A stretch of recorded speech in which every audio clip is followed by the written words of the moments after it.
The first fire in this world was lit not by a soldier or a hunter. It was lit by a cook. 50 people are locked under the dome with no food and no way out. 49 women are staring at him and waiting, and the body count has already begun. Daniel So opens his eyes and is the first to catch the scent. Pine, rotten leaves, something decaying beneath them. Then a sound bursts in, crying. Not just one voice, dozens. A stranger's woman leans over him. Her eyes are wet, her lips are trembling. She's speaking, but he can't make out the words through the ringing in his ears. He sits up. Pain shoots through his head. His vision blurs. Then it comes into focus. A clearing about 100 meters across, and people in it, only women. Some are standing. Some are sitting with their arms wrapped around their knees. One is lying face down, motionless. Another is pacing in circles, repeating a single word. No. No. No. A translucent sign flashes before his eyes. The letters glow blue right in the air. Daniel So, age 29. Talent, SS. Stamina, 999. Inventory, 230 kilograms of provisions. He reads it twice. The numbers don't fade. He looks down. A crumpled shirt, jeans. His hands smell of soy marinade. The last remnant of his past life has seeped into his skin. To his left, a woman in a wedding dress falls to her knees and screams at the sky in a single note. To his right, a tall woman in a tracksuit demands that everyone gather in the center. No one is listening to her. Daniel stands up. His knees feel weak. He counts the heads. 49 women. And him. 50 people in the middle of the forest. No roads, no signposts, no trace of civilization. Only a wall of trees and a flickering glow high above the treetops. A dome. He understands this not with his mind but with something deeper. They're inside. There's nothing outside. And that's when his chef's brain kicks in. 50 mouths to feed. 2,000 kilocalories per day for each person. He has 230 kilograms of dry rations. Rice, flour, salt, oil. On average, that's 4 days. 5 if they cut back on portions. By the 5th day, someone has to find a source of protein. By the evening of the 1st day, a fire must be burning. He doesn't think about how he ended up here. He walks over to the nearest woman and quietly asks if she's had any water, even just a sip. She shakes her head. Daniel nods and walks off to look for a stream. He finds it 200 meters away. The water is fast-flowing, cold, and clear. You can't drink it raw. He returns. He gathers stones. He arranges them in a circle. He breaks off branches, thin ones at the bottom, thick ones on top. He picks up flint by the stream. A spark, smoke. The flame catches on the 3rd try. The first fire in this world is lit by a cook. Not a soldier. Not an athlete. Fire draws people in. It worked 1,000,000 years ago. It works now. Daniel thinks of rice, and rice lands in his palm right out of thin air. 200 grams into boiling water. A pinch of salt. After 20 minutes, a watery porridge forms. Not food. A hint of food. But it's hot. He folds burdock leaves into funnels and pours a mouthful into each one. One of them is crying. Not from grief, because someone gave her something hot. By sunset, 23 people are sitting around the campfire. The woman in the wedding dress never gets up from her knees. As it grows dark, a woman with a military bearing approaches him. Han Sun-mi, 34, a field surgeon. She asks if there's a plan. Daniel replies, boil water, cook rice. Don't let anyone die before morning, and in the morning, get to work. Sun-mi says she's with him, not because he's a man, but because he's the only one who acts instead of just shouting.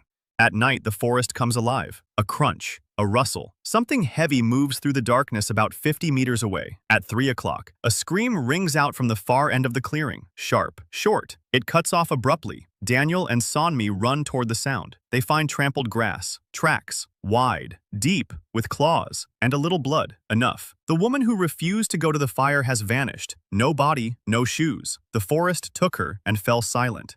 Sun-mi crouches over the tracks and realizes the beast is heavy, not a wolf, something bigger. At dawn, a second casualty occurs. A woman falls off a cliff by the stream, an open fracture of the shin, white bone piercing the skin. Her scream wakes the entire camp. Sonmi splints the leg with 2 branches and says that without antibiotics, the odds are poor. Daniel counts. 50 minus 1, 49. One more night like this and it'll be 47. Then the count will go down faster. Panic hastens death. Hunger hastens panic. The cold hastens everything. He turns toward the clearing.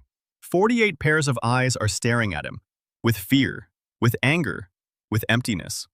He takes a deep breath. He says he's a cook, that he has enough food to last a few days, that the water needs to be boiled, that they lost someone tonight because she was alone, that he doesn't know where they are or why, but he knows how to start a fire, cook rice, and build a shelter, and that whoever helps will survive. Not him for them for him. Silence. A long one. Then Sonmi stands beside him, then a woman in a tracksuit, then 3 more. By noon, Daniel has 30 volunteers. He divides them into groups: water, firewood, shelter, perimeter with Sonmi, and kitchen. He utters the word and smiles to himself. 3 stones and a campfire. But the word works. Movement turns fear into fatigue, and fatigue is no longer panic. In 2 hours, he builds a rocket stove. Stones. Clay from the shore, a vertical chamber, horizontal airflow. It uses 3 times less firewood. By evening on the 2nd day, the shelter is up, crooked, rough. But there's room for everyone underneath it, shoulder to shoulder, together. The woman with the broken leg lies against the wall. Sonmi says that without antiseptic, her leg won't heal, that an infection will set in 2 days. Daniel goes into the forest alone with a torch.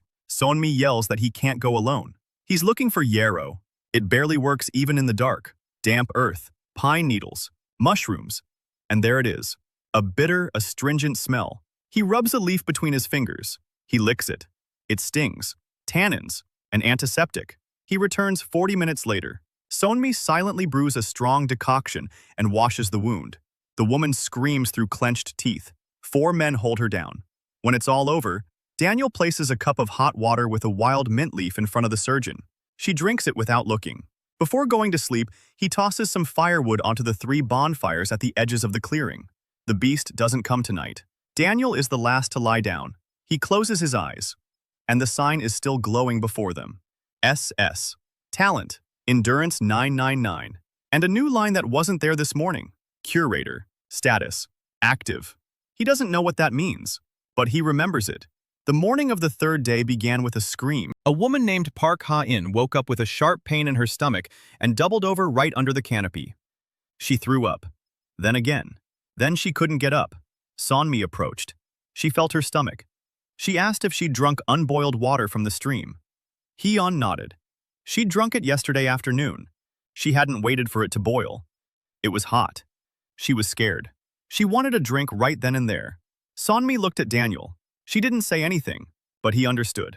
If one person had drunk raw water, then others had too. He walked around the shelter. He asked each of them. 7 people had drunk unboiled water. 7. By noon, 3 of them were lying down with stomach cramps. Hain was the worst off. Daniel sat down by the stove. He took out some rice. He tossed a handful onto a dry, flat stone. No oil, no water. He simply roasted it over the heat, stirring with a stick. The grains crackled. They darkened. They turned brown. The smell was nutty and warm. When the color was right, he poured the roasted rice into boiling water. A pinch of salt, and the herb he'd found that morning at the edge of the forest. Tiny leaves, a faint scent, slightly bitter. He chewed a single leaf for 5 minutes before adding it. No tingling, no nausea. Safe. 20 minutes later, the broth was ready. Clear, light brown, smelling almost like home. He poured it into birch bark cups, 48 servings, each one small, each one hot. He approached Hyun first. She was lying on her side. Her face was gray. He crouched down. He told her it was Sun Yun Cha, a Korean broth made from toasted rice. In a crisis, it works better than pills. You have to drink it in small sips. Hain took the cup with both hands. She took a sip. She closed her eyes. Tears streamed down her face. Not from pain.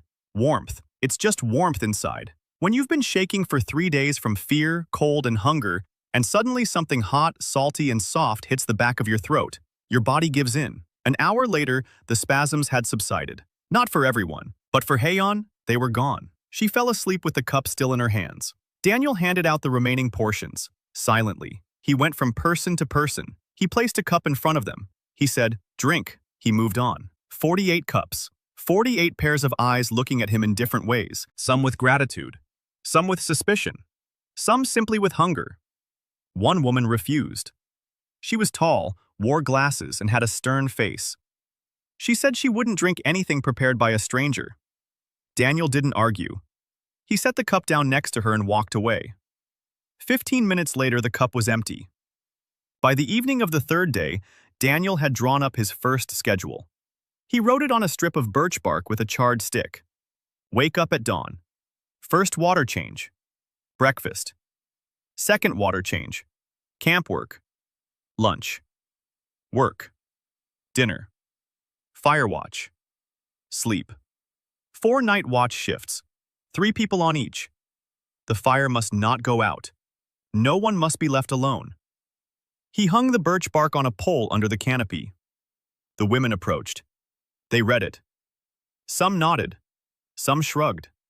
The woman with glasses stood there the longest. Then she left without saying a word.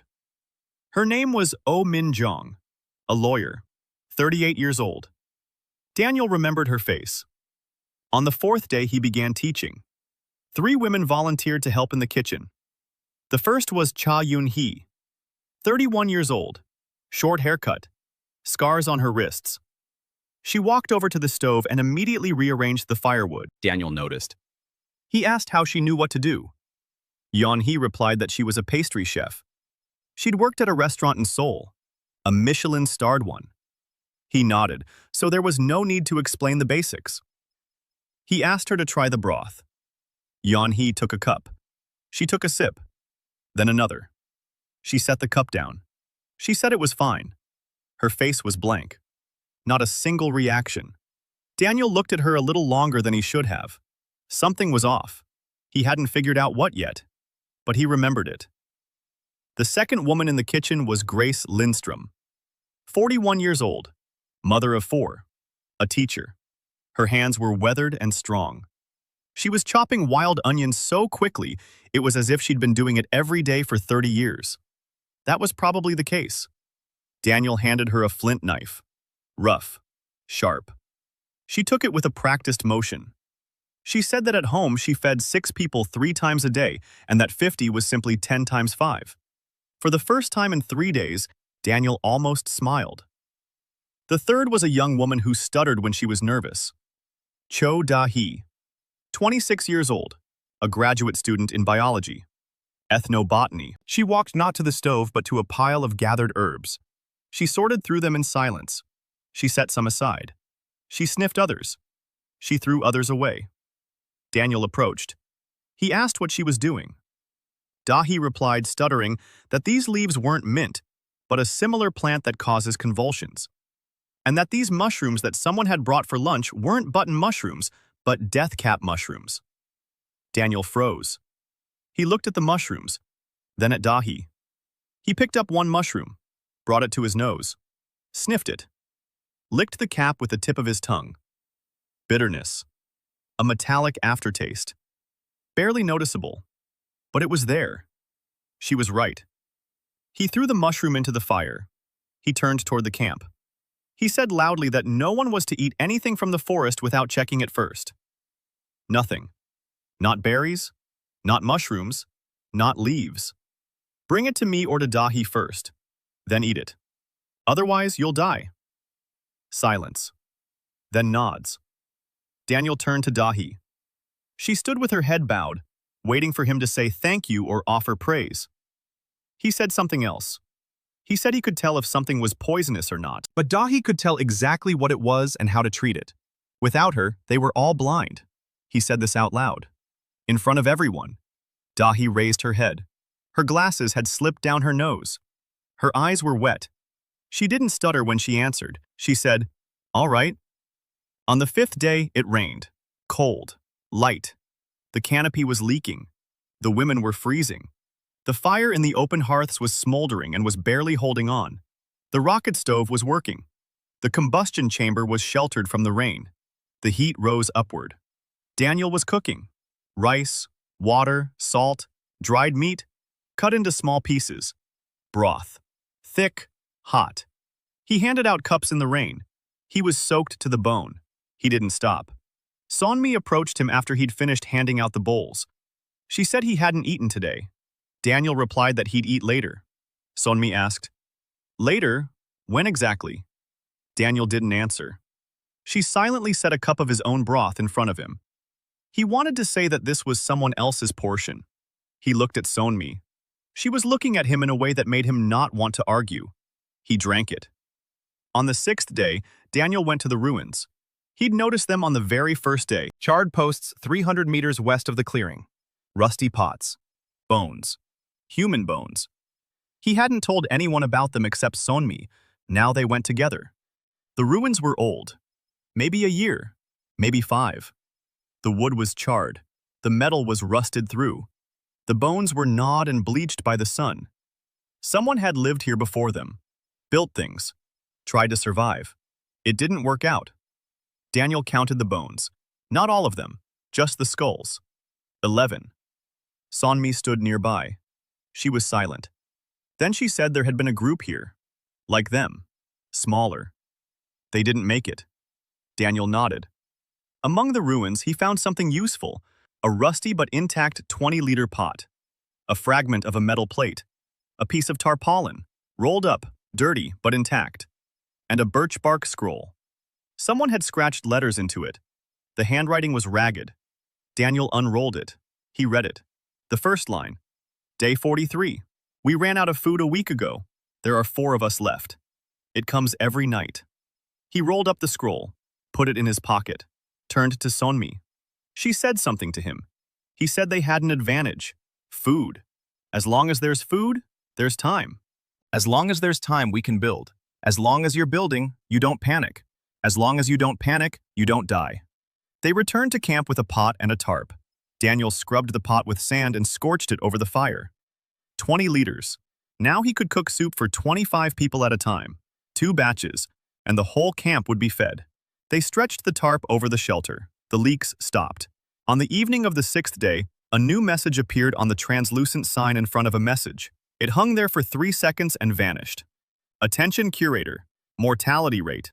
2%. The acceptable threshold has not been exceeded.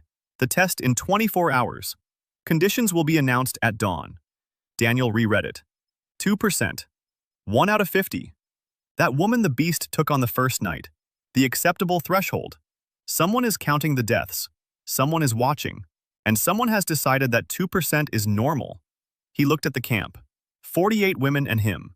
The fire is burning. Broth in the cauldron. The schedule on birch bark. Everything is fragile. Everything could collapse in a single night, but not today. Today, everyone is alive. He tossed some firewood into the stove. He checked on the guards on duty.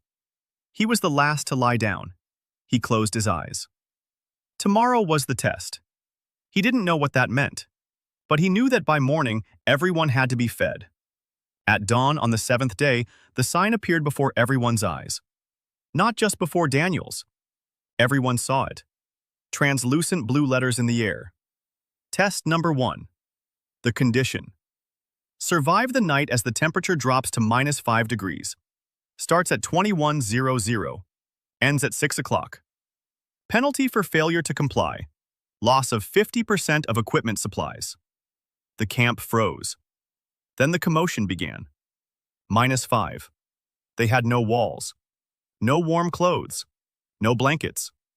Half the women were wearing the same clothes they'd woken up in. Office shirts, summer dresses. Sneakers on bare feet. One was still in her wedding dress. Minjong was the first to approach. Not toward Daniel. Toward the center of the clearing. She spoke loudly and clearly. She said this was a problem, and that problems are solved with a plan, not panic. She said they needed to gather everyone and discuss it. Daniel listened. He waited. Minjong organized a circle, 48 women and 1 man. Minjong asked if anyone had experienced surviving in the cold. Silence. One woman said she had gone hiking in the mountains once. Another said she had lived in Minnesota. A third said she felt cold at +10. Minjong looked at Daniel. Everyone looked at Daniel. He paused. Then he said there were two options. The first was to stuff the shelter full to the brim with dry leaves and pine branches and all pile in there together. Bodies keep bodies warm. Insulation keeps the heat in. -5 is cold but not deadly if you're not wet and you're not alone. The second option is better but more complicated. He described the principle of ondol, the Korean underfloor heating system. You dig a long trench, not very deep. At one end is the firebox. At the other, a smoke vent. On top, stones and dirt. A fire burns in the firebox. Hot air flows through the trench. The stones heat up. The soil above them is warm. You lie down on top. The heat comes from below. The cold presses down from above, but the warmth from below keeps you in. Minjong asked how long it would take. Daniel said 12 hours if everyone worked. Minjong looked at the clock on her interface. It was 6 in the morning. The test was at 9 in the evening. 15 hours. She nodded. She told everyone to get to work. Daniel marked out the trench. It was long, 12 meters, 1.5 meters wide, and 1.5 palms deep. It sloped from the firebox to the outlet to ensure proper draft. Everyone dug, with whatever they could find, sticks, flat stones, and their bare hands. The ground was soft from the rain. That helped. Daniel dug without stopping. 1 hour. 2. 3. The women nearby were out of breath after 40 minutes. They'd walk away. Come back. Take turns. He didn't stop. Endurance 999 meant his muscles didn't build up lactic acid. His hands ached from blisters, but not from fatigue. He dug steadily and methodically. By noon, the trench was ready. Now for the stones. He needed flat ones, large ones, heavy ones. He sent 10 men to the river. There were pebbles and boulders there. They carried them in their arms, on tarps, on sticks slipped through the sleeves of their jackets. By 4 o'clock in the afternoon, the trench was lined with stones and covered with a layer of earth. The firebox was at one end. A smoke hole at the other end. Daniel lit a fire in the firebox. Smoke traveled through the trench and came out the other side. The draft was working. He placed his hand on the ground over the middle of the trench. It was warm. An hour later, it was hot. He added another layer of earth on top, so it wouldn't burn them, so it would provide even heat. He laid spruce branches on top, then piled leaves over them. The result was a long, warm platform 12 meters long, wide enough for 2 people side by side. All 50 men would lie in 2 rows, cramped but they'd fit. At the same time he worked on the shelter. They expanded the canopy. They wove the walls with spruce branches in 3 layers, tarpaulin on top. They stuffed the gaps with moss and dry grass. Grace supervised the weaving. She wove the spruce branches as if she were knitting a rug, tightly, quickly, evenly. An elementary school teacher who knew how to do anything that required patience and dexterity. By 6 in the evening, the shelter was ready. Not a wall, not a house. But the wind wouldn't get through. Daniel checked every section. He felt the ground above the trench. He tossed some firewood into the stove. The air temperature was already dropping. By 7, it was 5 above zero. By 8, 0. At 9, the thermometer flashed. The ordeal began. The temperature was -2. The air turned glassy. Their breath came out in steam. The women crawled into the shelter. They lay down on the warm ground. It was cramped. Side by side, shoulder to shoulder, Daniel lay down at the edge, near the firebox. Every 40 minutes he got up and added firewood. The supply of firewood lay inside the shelter. Dry, plenty. They'd been gathering it all day, and by evening had hauled enough to last the whole night. At midnight it was -5. The ground outside crunched. The water in the stream hadn't frozen, but a crust of ice had formed along the edges. Inside the shelter it was warm, not hot, but warm. The women were sleeping. Not all of them. Some lay with their eyes open and listened to the firewood crackling in the stove and the wind howling outside. Daniel wasn't sleeping. He was sitting by the stove, stoking the fire. At 3 in the morning, Emily Carter sat down next to him. 28 years old. A journalist. The very same one who had come here in an office skirt and high heels. She'd thrown away her heels on the 3rd day. She'd torn her skirt off at the knee. She'd wrapped her legs in scraps of fabric and bark. She looked terrible, but her eyes were alive. She said she couldn't sleep. She asked if she could sit there. Daniel nodded. Emily sat in silence for a minute. Then she asked how he knew about this ondol. Daniel answered briefly. Korea. That's how they've heated homes there for centuries. His grandmother used to tell him. Emily pulled a strip of birch bark from her bosom and a small, charred twig. She began writing. Daniel asked what she was writing. Emily replied that she was keeping a diary. If they made it out, this would be the best material of her career. If they didn't, at least someone would find the notes and learn that they'd been here. Daniel looked at her. She wasn't joking, but she wasn't afraid either. Or perhaps she was afraid but was doing what needed to be done despite her fear. It was the same principle he followed. If your hands are busy, your mind doesn't panic. At 6 in the morning, the display flashed again. The trial is complete. Result? All participants survived. 0 casualties. Reward: inventory replenishment, plus 30 kilograms of provisions. Daniel read it and exhaled. 30 kilograms. Not much, but better than nothing. And everyone was alive. Everyone. He stepped out of the shelter. The air was freezing. The sun hadn't risen yet, but the sky was turning gray in the east. He walked over to the stove. He started a fire. He put water on to boil. He took out the rice. Today he'd make the porridge a little thicker. Today they deserved it. The women emerged from the shelter one by one. They stretched. They breathed on their hands. Someone laughed, nervously yet with relief. Grace came out and said she'd slept warmer than at her home in Minnesota. She wasn't exaggerating. Min Jong was the last to come out. She walked over to Daniel.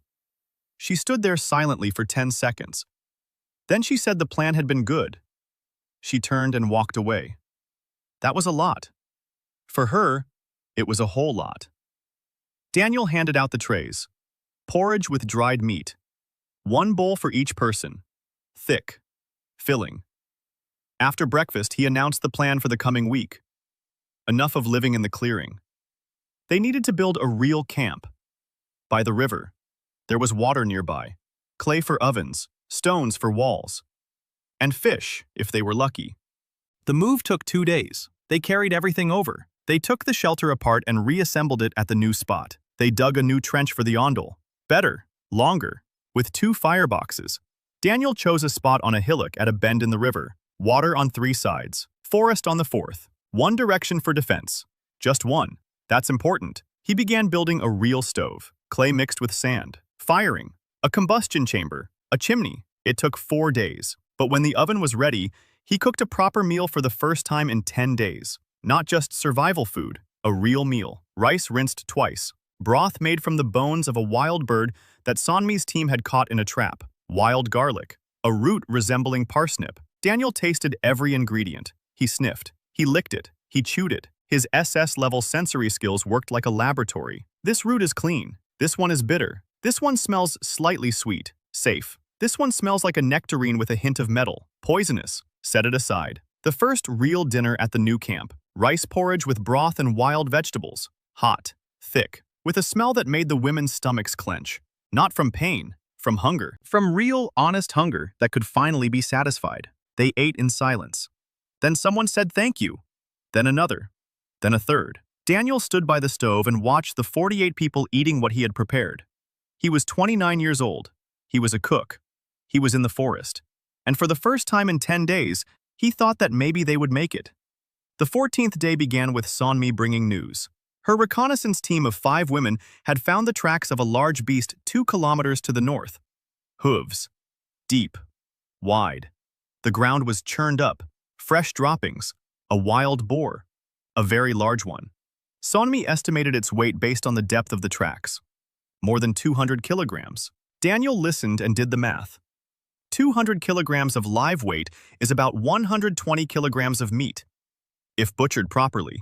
If smoked and salted, that's a 2-week supply of protein for the entire camp.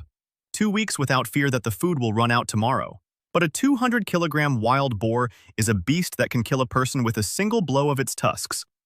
They aren't hunters. They have no weapons other than sharpened sticks and flint knives. Daniel called a meeting. Sonmi, Minjong, Grace, Yoonhee, Dahee, Emily, and 3 women from the sports group, Nari, Ji-young, Rina, former athletes, strong, fast. Nari ran marathons. Ji-young practiced martial arts for 10 years. Rina was a rock climber. Of all the people he had, they were the closest to being fighters. Daniel laid out the plan. Don't attack head-on. Drive it into a corner. Wild boars have poor eyesight. They hear well. They have an excellent sense of smell. We need a pit, deep, wide, camouflaged, and we need a scent that will lure the animal in the right direction. He took a handful of dried meat from his gear, soaked it in water, added salt. He mashed it into a paste. A strong, meaty scent filled the air. He explained, lay out the bait from where the tracks were leading toward the pit. The boar will follow the scent. It'll fall in. There are stakes in the pit, sharp ones, hardened over a fire. The spears on top will finish it off. They'll spend the whole next 12 men. The rest prepared the stakes and spears. Minjong asked, what if it doesn't work? Daniel replied, then we'll lose a day's work and a handful of dried meat. If it works, we'll get 2 weeks' worth of food. Minjong nodded. She said the trade-off was acceptable. They dug for 2 days. The pit turned out to be 2.5 meters deep, 3 by 3 in width. They reinforced the walls with poles so the earth wouldn't crumble. They drove 12 stakes into the bottom, sharp, sturdy stakes made of young oak charred black. On top, they laid thin branches, then leaves, then a thin layer of soil. Daniel checked it. He walked alongside it. He looked. Even though he knew the pit was there, he couldn't make out its edges. Good. They laid out the bait on the evening of the 15th day. They posted a guard 50 meters from the pit, Sonmi, Ji-young, and Nari with spears. Daniel insisted on standing guard himself. Sonmi protested. She said he was a cook, not a fighter. Daniel replied that if the beast fell in, someone would have to know where to strike. Not in the ribs, not in the forehead, behind the ear. There's a thin bone there. He knew animal anatomy, not as a hunter, but as a butcher, as a man who had cut up carcasses 1,000 times and knew exactly where every bone and organ was. Sonmi was silent for a moment. Then she said, all right. The boar came on the 3rd night, the 17th day, 3 o'clock in the morning. First, a rustling in the bushes, then heavy snorting, then the scent, musky, thick. The beast was following the bait, slowly, confidently. Daniel lay behind a fallen tree trunk, holding his breath. In the darkness, he could see only a silhouette, huge, taller than waist height, wider than any wild boar he'd ever seen in his life. The system marked it with a red tag, rank C, dangerous. The boar stopped 5 meters from the pit. It raised its head, sniffed. Daniel felt the wind shift. No, the wind was blowing from the pit toward the beast. The bait was drawing it in. The boar moved. 1 step, another step. Its front hooves stepped onto the edge. The ground crunched. The beast fell with a roar that made the trees tremble. The crack of branches, a thud, a screech, a high-pitched, piercing screech that made you want to cover your ears. The boar thrashed in the pit. The stakes had pierced its side and belly, but hadn't killed it. A rank C beast wasn't going to die from wooden stakes so easily. It roared and thrashed, scraping at the walls, and the earth crumbled away. Sonmi leaped to her feet, spear in hand. She ran to the edge. Ji-young was beside her. Nari was beside her. 3 spears struck simultaneously, from top to bottom. The boar jerked and lunged upward. 1 spear broke. Ji-young was knocked back. Nari struck again. She hit it in the neck. The beast howled. Daniel ran up. In his hand was a sharpened stake. Not a spear, just a stake. He looked at the beast below. He found the spot. Behind the ear. A hollow. A thin bone. He struck with both hands, driving it down from above with all his weight. The stake went in. The boar froze. It twitched. Froze again. Silence. Only the heavy breathing of 4 people above the pit. Ji-young got to her feet. She rubbed her shoulder. Nothing was broken. A bruise. A big one. But nothing serious. In the morning, the whole camp hauled out the carcass. Ropes made of bark. Poles used as levers. 20 people pulled. The boar weighed 230 kilograms. maybe more. The carcass lay in the clearing, and the women stood around it. Some looked on with delight, some looked on with disgust. Some couldn't believe they'd actually done it. Daniel didn't wait around. He took out his flint knife. He crouched down by the carcass and began to butcher it. It was a job he knew better than anything else in the world. A cut from the throat down the belly. Carefully. Don't damage the intestines. Skin to the side. Gutting. Quick. Precise. Liver separately. Heart separately. Kidneys separately. Intestines to the side. But don't throw them away. The intestines will be used for bowstrings and sausage casings. Don't throw anything away. Ribs. Shoulder blade. Ham. He had been butchering the carcass for 6 hours. 4 women stood nearby, and he explained every movement to them. Yoon-hee, Grace, and 2 from the sports group. This muscle here. Cut along the grain, not across it. Separate the tendons. Collect the fat in the pot. Put the bones in the broth. Each piece in its place. By evening, the meat had been divided. He salted part of it. Coarse salt from the supplies. Thickly, in a thick layer. He placed it in a birch bark box. Weighed it down with stones. It will be salted through in 3 days. He cut another portion into thin strips. He hung them over the smokehouse. The smokehouse had been ready since yesterday. A pit in the ground. Above it, a grate made of green twigs. On top, a shelter made of branches and leaves. Below, smoldering coals with damp wood chips. The smoke is thick, cherry-scented. He found a wild cherry tree by the river and chopped some branches specifically for smoking. After 2 days of smoking, the meat will be cured. Light, long-lasting. The rest went into the pot. 20 liters of broth made from rib bones and trimmings. 8 hours of slow simmering. Wild onions, garlic, parsnip root, salt. The aroma hung over the camp like a banner. The women, who had spent the whole day hauling firewood and stones and building a second wall around the camp, came over to the kitchen and stood nearby. They just stood there and breathed. Dinner on the 14th day was the first real meat dinner. A thick, rich broth with chunks of meat. A full bowl for everyone. No one spoke. Everyone ate. There was only one sound. 49 people simultaneously sipping the hot broth, burning their tongues, and sipping some more. Then someone said quietly, "This is the best thing I've ever eaten." She wasn't exaggerating.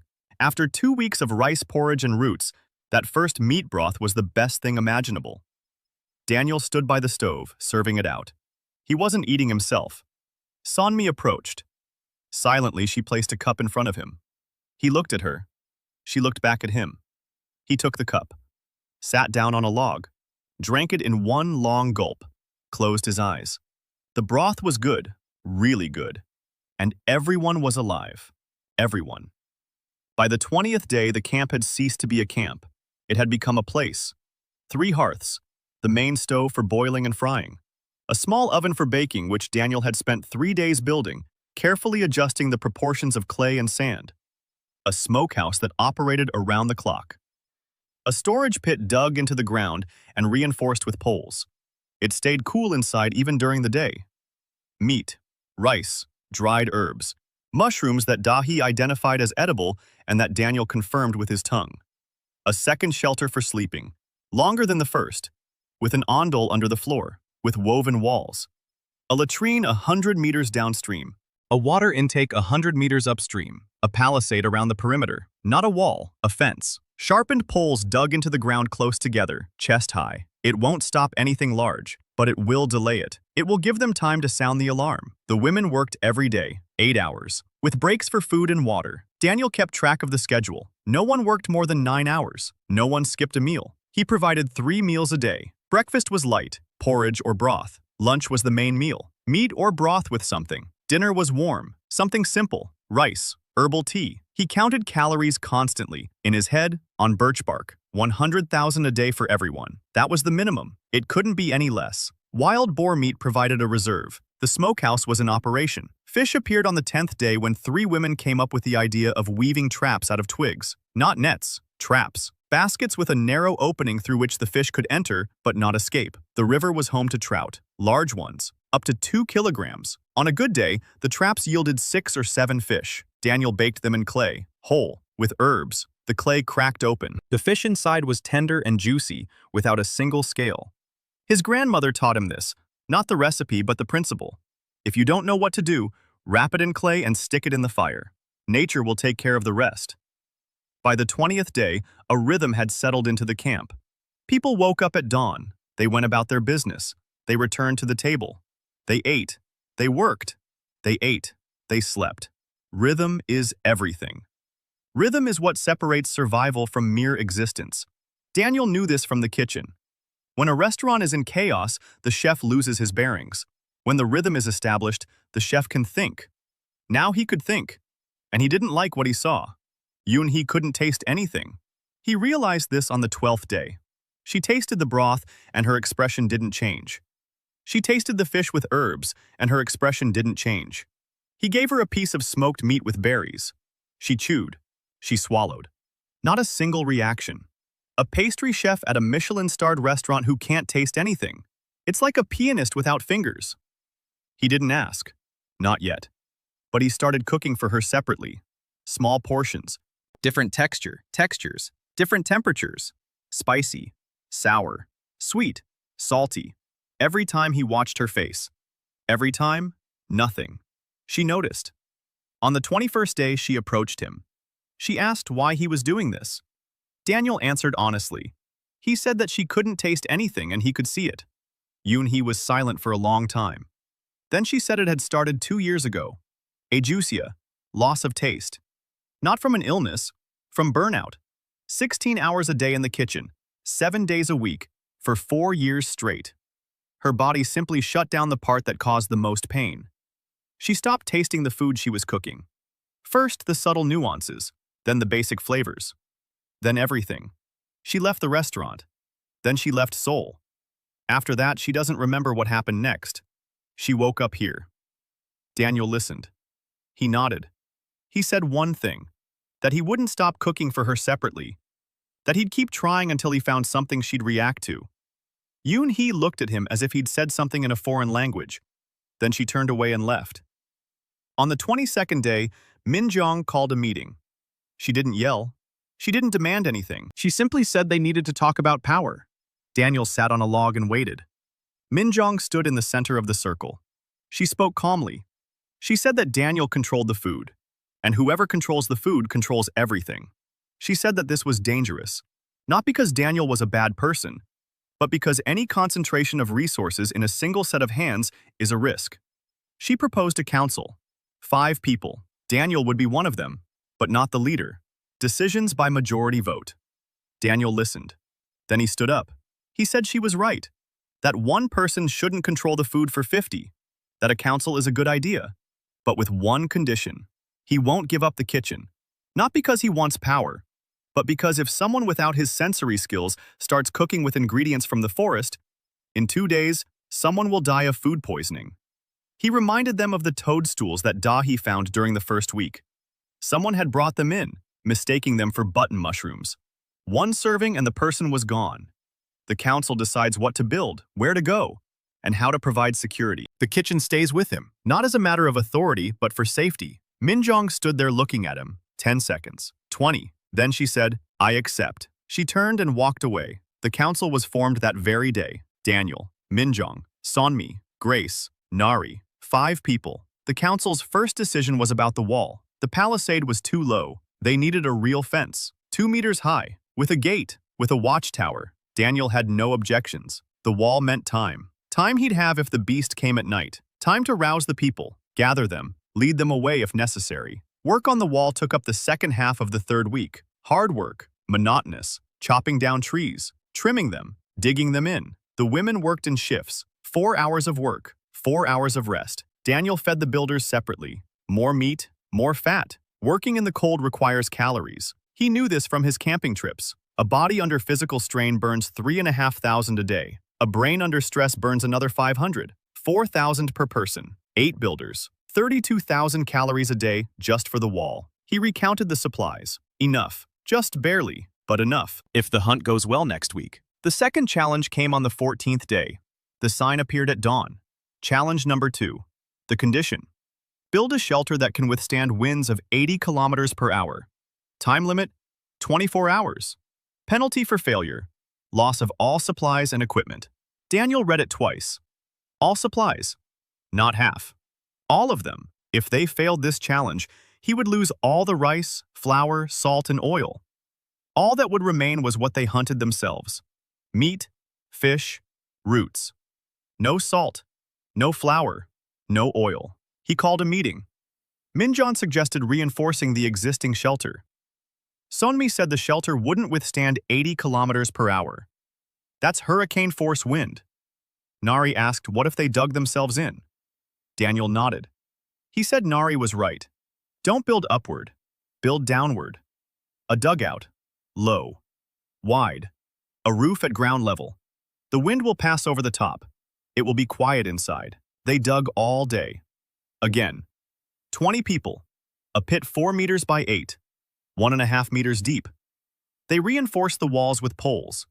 They made the roof from the same poles laid tightly together. A layer of spruce branches on top. A layer of earth on top. Thick, heavy. The wind won't lift it. The entrance was on the leeward side, low, narrow. At 9 o'clock in the evening, the wind picked up. Not right away, first in gusts, then as a steady stream. The trees bent. The canopy was torn off within the first 20 minutes. The tarpaulin was blown away. The smokehouse was scattered. The fires went out instantly. But the dugout stood firm. Inside it was cramped, dark. It smelled of earth and bodies. 49 people in a pit 4 by 8 meters. Daniel stood at the entrance. He was holding back the canopy made of wild boar hide that they had tanned last week. The wind roared outside like a train. Grace sat in the center. 8 women surrounded her. She was quietly saying something to them. Daniel couldn't hear the words, but he could see their faces. Calm. Grace knew how to calm people down. That was her talent. Not systematic. Human. An elementary school teacher who, for 20 years, had told children that everything would be all right and made them believe it. Emily was sitting in the corner, writing on a piece of paper, in the dark, by touch. The lines blurred into one another. She didn't care. She was writing. Yoonhee sat motionless, eyes closed, hands on her knees, like a statue. Dahi, sitting next to her, was sorting through the dried plants she'd managed to save from the storage shed before the wind hit. Her lips were moving. She was counting, naming each one by its Latin name. It calmed her. The wind died down around 4 in the morning, abruptly, as if someone had turned it off. Daniel went out first. The camp was destroyed. The canopy lay on the ground. The smokehouse was in shambles. The palisade had held, but 3 sections had collapsed. The kiln. Daniel ran to the kiln. The clay kiln he'd spent 3 days building. It was still standing. It was cracked in one place, but it was still standing. He exhaled. The sign flashed. The trial was over. The result? All participants survived. 0 casualties. The reward? A replenishment of supplies plus 50 kilograms of provisions. 50. More than the first time. Because there were more survivors. The system paid per head. The more you save, the more you get. Cruel but fair math. Daniel stood in the middle of the ruined camp. Women were emerging from all around him. They looked around. Someone gasped at the sight of the shed. Someone cursed at the sight of the smokehouse. But no one cried. 3 weeks ago they would have cried. Not now. Minjong stepped out. She looked around. She said 2 words. Let's rebuild. Get to work. By noon, the awning was back up. By evening, the smokehouse was working. The palisade was repaired in a day. Daniel patched the crack in the oven with fresh clay. He fired it. It held. That evening, he cooked dinner in the repaired oven. Rice with smoked fish and wild onions. 50 servings. Hot. The women ate sitting on the ground amid the restored camp. Dirty. Tired. Alive. Emily approached Daniel after dinner. She said she wanted to show him something. She pulled out a piece of birch bark. Scratched onto it in uneven handwriting were the words, "The Table's Society Chronicle, Issue 1. This week, the settlement of the table weathered a hurricane and a fish dinner. Sources in the editorial office are unanimous. The fish was better." Daniel read it. He looked at Emily. She looked back at him with a completely serious expression. Then the corner of her mouth twitched. He smirked. She laughed. It was the first laugh in the camp that wasn't hysterical. An ordinary laugh, a human one. The table. That's what they called the camp. Not him. Them. Because the table was the center of everything.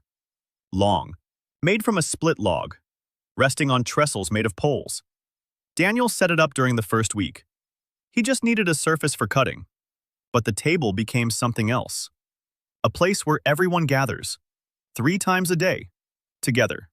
The table isn't a piece of furniture. The table is an anchor. The point around which everything else revolves. The table settlement. Daniel liked it. At night, he lay by the dying fire in the ondel. A sign hung before his eyes. Curator.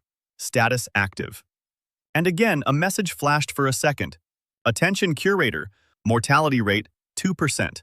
Acceptable threshold not exceeded. Next test in 7 days. 2%. 1 lost. 49 alive. He looked at those numbers and thought about who was writing them. Who was sitting on the other side, counting people in percentages? Who decided that 2% was normal? And what would happen when the threshold was exceeded? He closed his eyes. 3 hours of sleep. That was all he needed. In the morning, he would be the first to rise. He would stoke the stove, put water on to boil, get out the rice, and begin the 23rd day. The 23rd day began with a smell Daniel didn't recognize. He was standing by the stove in the pre-dawn twilight, kneading dough for flatbreads, when the wind carried something his way. Something heavy, musky, with a hint of rot. Not an animal smell. He'd already learned to recognize those. A wild boar smells of sweat and mud. Wolves smell of urine and wet fur. This was different. Slightly sweet. Like overripe fruit that had been lying in the sun for a week. He froze with his hands in the flour. He sniffed. The scent was gone. The wind had shifted. Daniel stood there for a minute. Then he went back to the dough. But he remembered. Sonmi came in the morning. Her face was serious. She said the night watch had found tracks near the western section of the palisade. Not a boar. Not a wolf. Wide paws. With 5 claws. Deep. Very deep. A heavy beast. 300 kilograms. Maybe more. And one more thing. 3 fish traps by the river had been torn open. Not just moved, torn open. The rods were snapped. The fish were still inside. The beast didn't want the fish. It wanted something else. Or someone. Daniel went to check the tracks. He crouched over a paw print in the wet earth. His palm didn't cover it. The claws had dug 3 centimeters into the ground. A bear, but not an ordinary one. The system was silent. There was no red marker. That meant the beast hadn't come close enough for the system to detect it. Or the beast was outside the detection radius. Daniel straightened up. He told Sonmi that they needed to beef up the night watch, 6 people instead of 3, and move the food supply closer to the center of the camp, farther away from the palisade. Sonmi asked why. Daniel replied that the beast had been drawn to the smell of food, or the smell of something that resembled food. He didn't say what he was really thinking, that the beast had been drawn to his scent. To the scent of an SS talent. The thought had popped into his head and wouldn't go away. He pushed it aside. He returned to the oven. He fed the camp. On the 24th day, Daniel set about making bread. Real bread. Not flatbreads made from flour and water. Sourdough bread. He'd been preparing the starter for 5 days already. Flour, water, warmth. Every 12 hours, feed it with fresh flour. Wait. The yeast in the air would find its way into the dough on its own. That's how it had been done for thousands of years before packets of dry yeast appeared. On the 5th day, the sourdough starter smelled just right. Sour, slightly sweet, alive. He kneaded the dough in the morning, flour from his supplies, water, salt. Sourdough starter. He kneaded it by hand for 20 minutes. The dough became smooth, springy. He covered it and left it by the oven where it was warm. By lunchtime, the dough had doubled in size. He punched it down, shaped it into 2 round loaves. The small oven was so hot that his hand couldn't withstand the heat even at arm's length. He placed the loaves on flat stones and slid them into the oven. He sealed the opening with a stone. He waited. 40 minutes. The aroma began to waft out through the cracks in the oven at the 20-minute mark. Flour, caramel, something warm and ancient. The women approached one after another. They stood around the oven, silently, sniffing. Grace was the first to say aloud what everyone was thinking. "It's bread. Real bread." Daniel took out the loaves. Golden, with cracked crusts. They made a dull thud when he tapped the bottom. They were baked to perfection. He broke the first loaf apart with his hands. Steam rose. The crumb was white with large holes. The sourdough starter gave it a tang. The salt gave it depth. He broke it into pieces. He handed them out. Not to everyone. There wouldn't be enough for 2 loaves. Today was the first half of the camp. Tomorrow, the second. Fair enough. The women ate the bread and were silent. Not because they had nothing to say, because the bread did something to them that neither rice nor broth nor meat could. Bread is home. Bread is the kitchen you walk into in the morning, and Mom has already taken it out of the oven. Bread is the smell that tells you you're safe. Grace ate in small bites. With her eyes closed, tears were streaming down her face. She didn't wipe them away.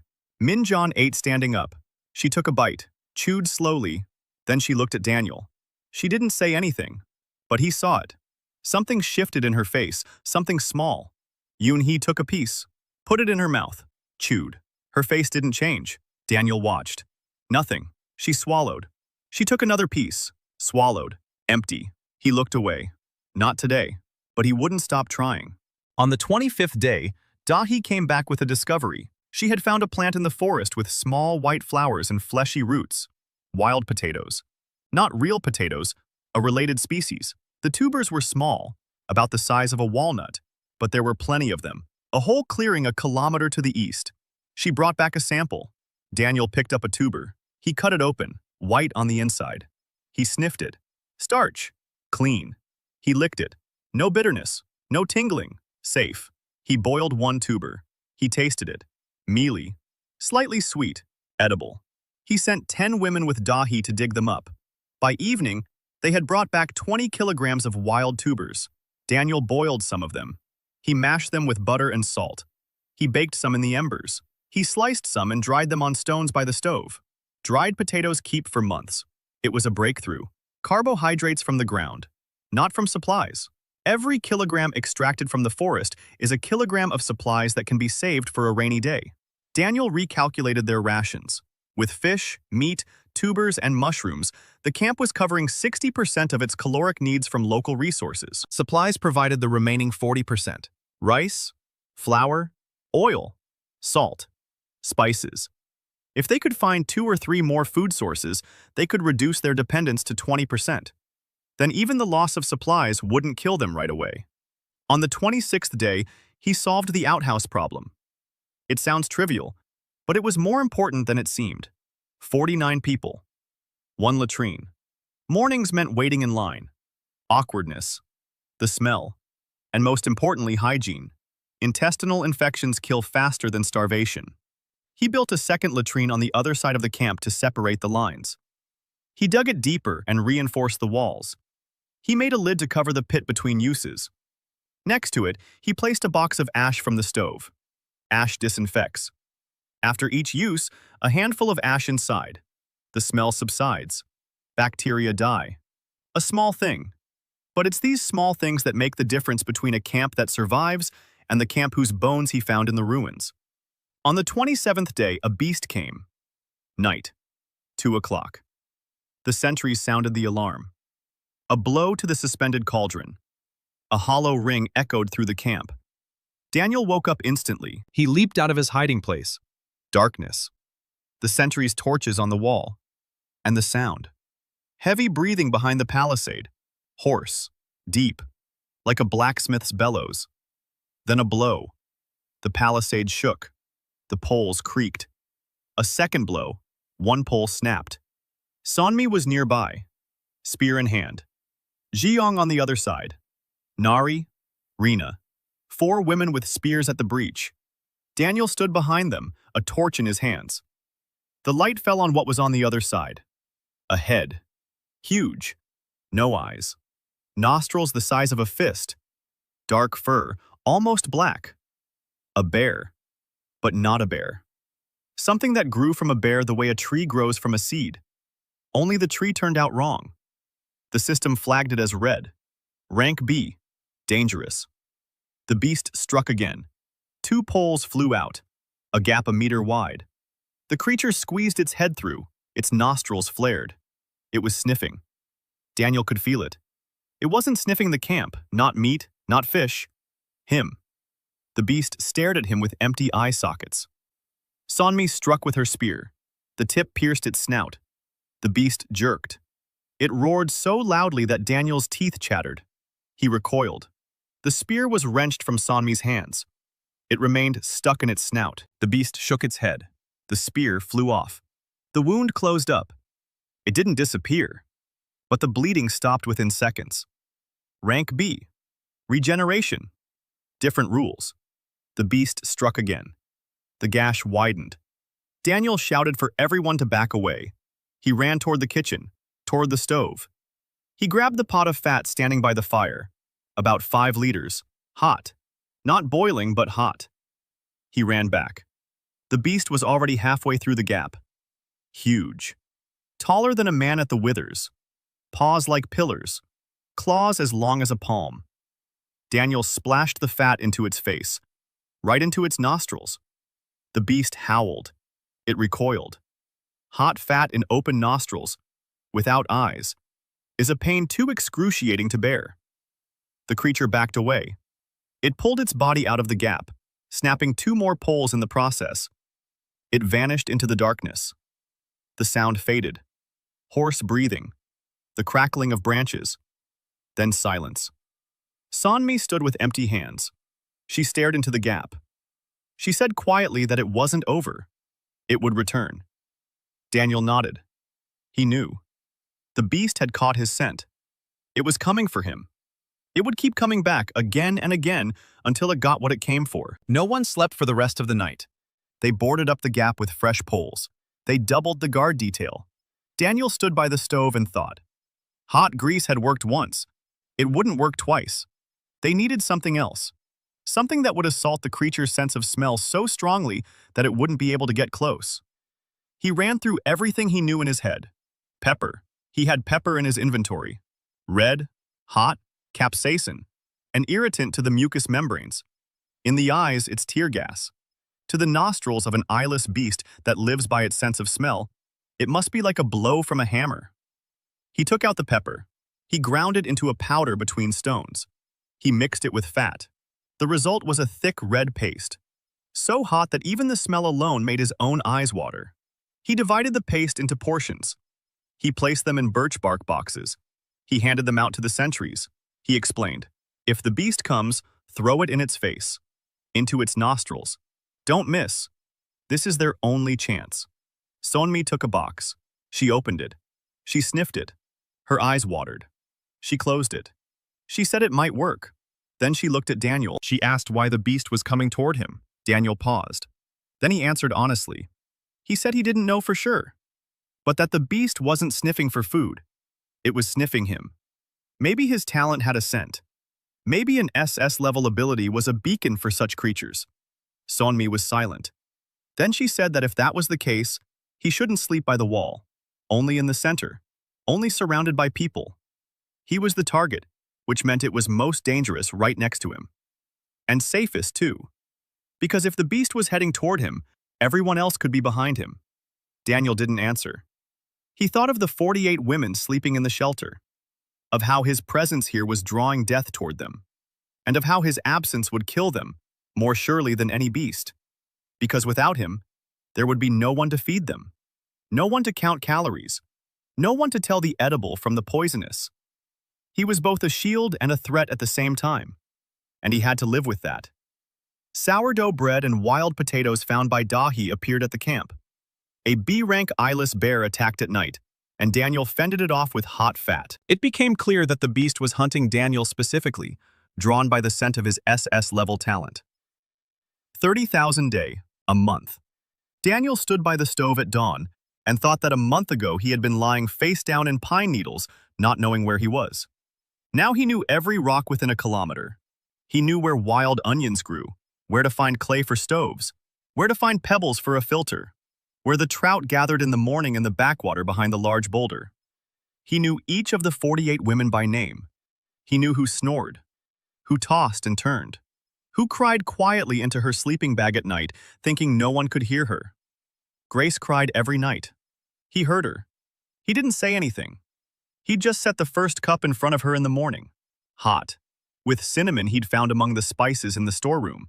Cinnamon and boiling water. Not coffee. But it was similar. Similar enough that every morning Grace would close her eyes over the cup and, for 3 seconds, be home. Daniel knew one thing about cinnamon. It reeked smells like safety. Not because some scientist decided so, because cinnamon is the smell of a kitchen. Mom's kitchen. Grandma's. Any kitchen. Cinnamon is a morning when everything is fine. He put it in Grace's cup not for the taste, for the memory. On the 30th day, he decided to do something he'd never done before. Baking. Real baking. Not bread, not flatbreads. A cake. One. Small. For Sonmi. He'd noticed it as early as the second week. When someone found berries or wild honey and brought them back to camp, everyone would take a handful. Sonmi didn't take any. She'd step away. She said she didn't like sweets. Daniel could tell that was a lie. Not even a lie, a ban. She had banned sweets for herself. Why? Long ago and forever. He didn't ask. He was a cook. A cook doesn't ask. A cook cooks. He found wild pears on a tree by the stream. Small, crooked, tough, but sweet. He baked one in the embers, mashed it into a puree, mixed it with honey and flour, made dough, thin, rolled it out with a stone on a flat rock, wrapped the puree inside, a little envelope, fried it on a stone by the stove with a drop of oil, golden on the outside, soft on the inside, the size of a palm, a single pie for one person. He placed it on a small piece of birch bark. He waited for Sonmi to return from her evening rounds. She came in tired. She sat down on a log. Daniel silently placed the bowl in front of her. Sonmi looked at it. Then at him. Then at the bowl again. She said she wasn't hungry. Daniel didn't take it away. He went over to the stove. He pretended to be busy. He watched out of the corner of his eye. Sonmi sat motionless for 3 minutes. Then she picked up a pastry, took a bite, chewed slowly, put it back down. She took another bite. She ate for 20 minutes. A small pastry in 20 minutes. When she finished, her fingers were trembling. She stood up. She walked over to Daniel. She stood next to him. She said nothing. Then she said thank you. Her voice was steady, but her hands were trembling. 8 years. For 8 years, no one had prepared anything especially for her. Not because she'd asked, but because someone had noticed. Daniel nodded. He said he'd try making something with apples tomorrow if he could find any. Sonmi replied that she didn't need it every day. Daniel replied that it was up to him. She smiled. For the first time. Quietly. Briefly. But he saw it. On the 31st day, the third trial, a sign at dawn. Trial number 3, the condition. Procure and prepare at least 50 servings of food using exclusively local resources within 24 hours. Use of equipment is prohibited. The penalty for failure, the death of 3 random participants. Daniel read it, and a chill ran down his spine. Not because of the condition, because of the penalty, death. Not the loss of supplies, death. The system had moved to a new level of cruelty. He called a meeting. Everyone's faces were grim. Minjong asked what 50 servings meant, and who determined what constituted a serving. Daniel said that most likely the system counted calories. A serving was at least 500 kilocalories. 50 servings meant 25,000 kilocalories from the forest in 44 hours. That's a lot, but not impossible. If the hunt is successful, one large animal will take care of everything. If not, they'll have to forage. Fish, tubers, mushrooms, berries, nuts, anything you can find that won't kill you. He divided the camp into 5 teams. The first, hunters. Sonmi, Jiyong, Nari, Rina. 4 women with the longest spears and the strongest nerves. The second team, the fishermen. 6 people on the river, nets, traps, with their hands if they have to. The third team, the gatherers. Led by Dahi, 15 people, tubers, mushrooms, berries, nuts.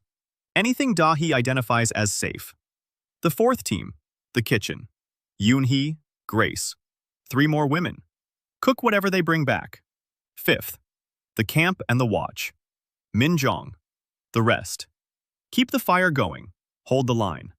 Daniel in the middle of it all, checking every ingredient, every mushroom, every root, every berry.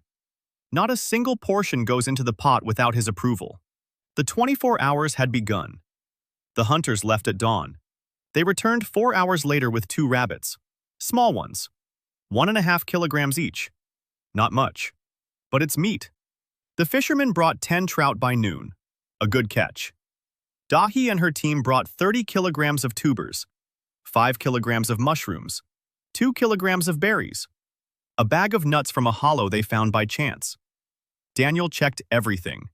He sniffed and licked every mushroom. He discarded 3. One smelled sweet but made his tongue tingle. Poisonous. 2 tasted bitter with a metallic aftertaste. Poisonous. The rest were safe. The tubers were safe. The berries were safe. The nuts were safe. The kitchen was busy all day. Yoonhee was at the stove. Grace was at the cutting board. 3 assistants carried water and firewood. Daniel was cooking. Rabbit broth, fish baked in clay, tuber puree, mushrooms roasted on a stone, berries ground with nuts into a paste. By evening, the table was full. 50 birch bark bowls, each containing something hot. Different things, but enough. The display flashed 2100, counting. 52 servings. Condition met. Reward. Inventory replenishment plus 70 kilograms. 70, more than any of the previous rewards. Because they didn't just survive. They fed everyone from the forest without relying on handouts from the system. The system appreciated that, or whoever was behind the system. That evening, Daniel sat by the stove, tired. Truly tired for the first time in a month. Endurance. 9 didn't save him from mental exhaustion. His body was working. His brain was on fire. He closed his eyes for a minute. Someone sat down next to him. Emily. She took out a piece of birch bark. She read aloud. The Table Society Chronicle, Issue 2. The table settlement had set a record. 52 servings in 24 hours. The head chef had been spotted with his eyes closed by the stove. Sources claim this is the first time he's sat there for more than 30 seconds. Daniel opened his eyes. He looked at her. She was smiling, not sarcastically but warmly. He told her she was exaggerating. He'd been sitting there for a full minute. Emily jotted down the correction on the birch bark. Daniel baked a honey cake with pears for Sonmi, and for the first time in 8 years, she allowed herself a sweet treat. The third trial required 50 servings of food made from local resources, and the camp succeeded, preparing 52 servings. Day 35. The beast came every night. It didn't attack. It just circled around. The sentries could hear its breathing. Heavy, raspy. Tracks in the morning. Closer to the palisade each time. Deeper each time. The beast was growing, or becoming bolder, or both. Daniel slept in the center of the camp. At Sonmi's insistence. The others slept around him. He felt like bait in his own trap. But the trap was made of living people, and that gave him no peace. On the 36th day, Emily came up with a theory. She'd been keeping a diary since day 1. She wrote everything down. Dates, the weather, the amount of food, the beast's tracks. And she noticed a pattern. The beast would come the night after Daniel had cooked something special. Not porridge, not just plain broth. Something with a scent. Bread, smoked meat, a pastry. When Daniel put his talent into cooking, the scent grew stronger. Not for people, for the beast. Emily said it was like a signal fire. The brighter the talent burns, the farther it can be seen. Daniel listened. She was right. He felt it himself. When he cooked something simple, mechanically, his senses worked in the background. When he really put his heart into it, when he sought the perfect balance of flavors, when he tasted and adjusted and tasted again, something inside him flared up, like an oven, like a fire. And that fire had a scent. On the 37th day, Daniel went to the alone. Not to the first ones, to the others. Dahi had told him she'd seen stones in the forest 4 kilometers to the southeast. Not natural ones. They were hewn. He set out in the morning after breakfast. Sonmi wanted to go with him. He told her she needed to stay at camp. If the beast came during the day and he wasn't around, then the supply weaker, and the beast might not come at all. Sonmi disagreed. She said he was an idiot for going alone. He agreed he was an idiot and left. 4 kilometers through the forest is an hour's walk. For him, it was less. A stamina of 999 meant he could walk at a steady, brisk pace without getting out of breath. He found the ruins 40 minutes later. It wasn't a camp, it was something else. A stone foundation, rectangular, 10 meters by 5, walls up to waist height, collapsed. But it was clear they hadn't been built from scrap materials. The stone was hewn, smooth. The joints were sealed with something resembling cement. Inside were debris, rusty metal, pieces of what had once been furniture, and a wall with inscriptions. Scratched into the stone, dozens of lines, in different handwriting, by different people.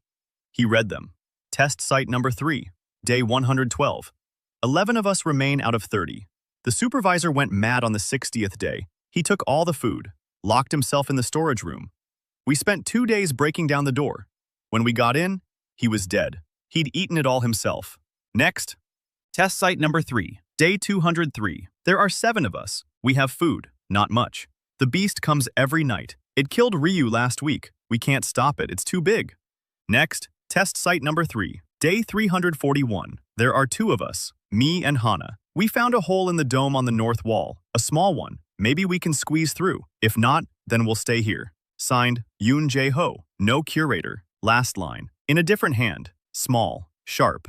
Test site number 3. Closed. Survivors? 0. Curator effectiveness? 0. Daniel stood in front of the wall and read those lines over and over again. Curator. That word was on his nameplate.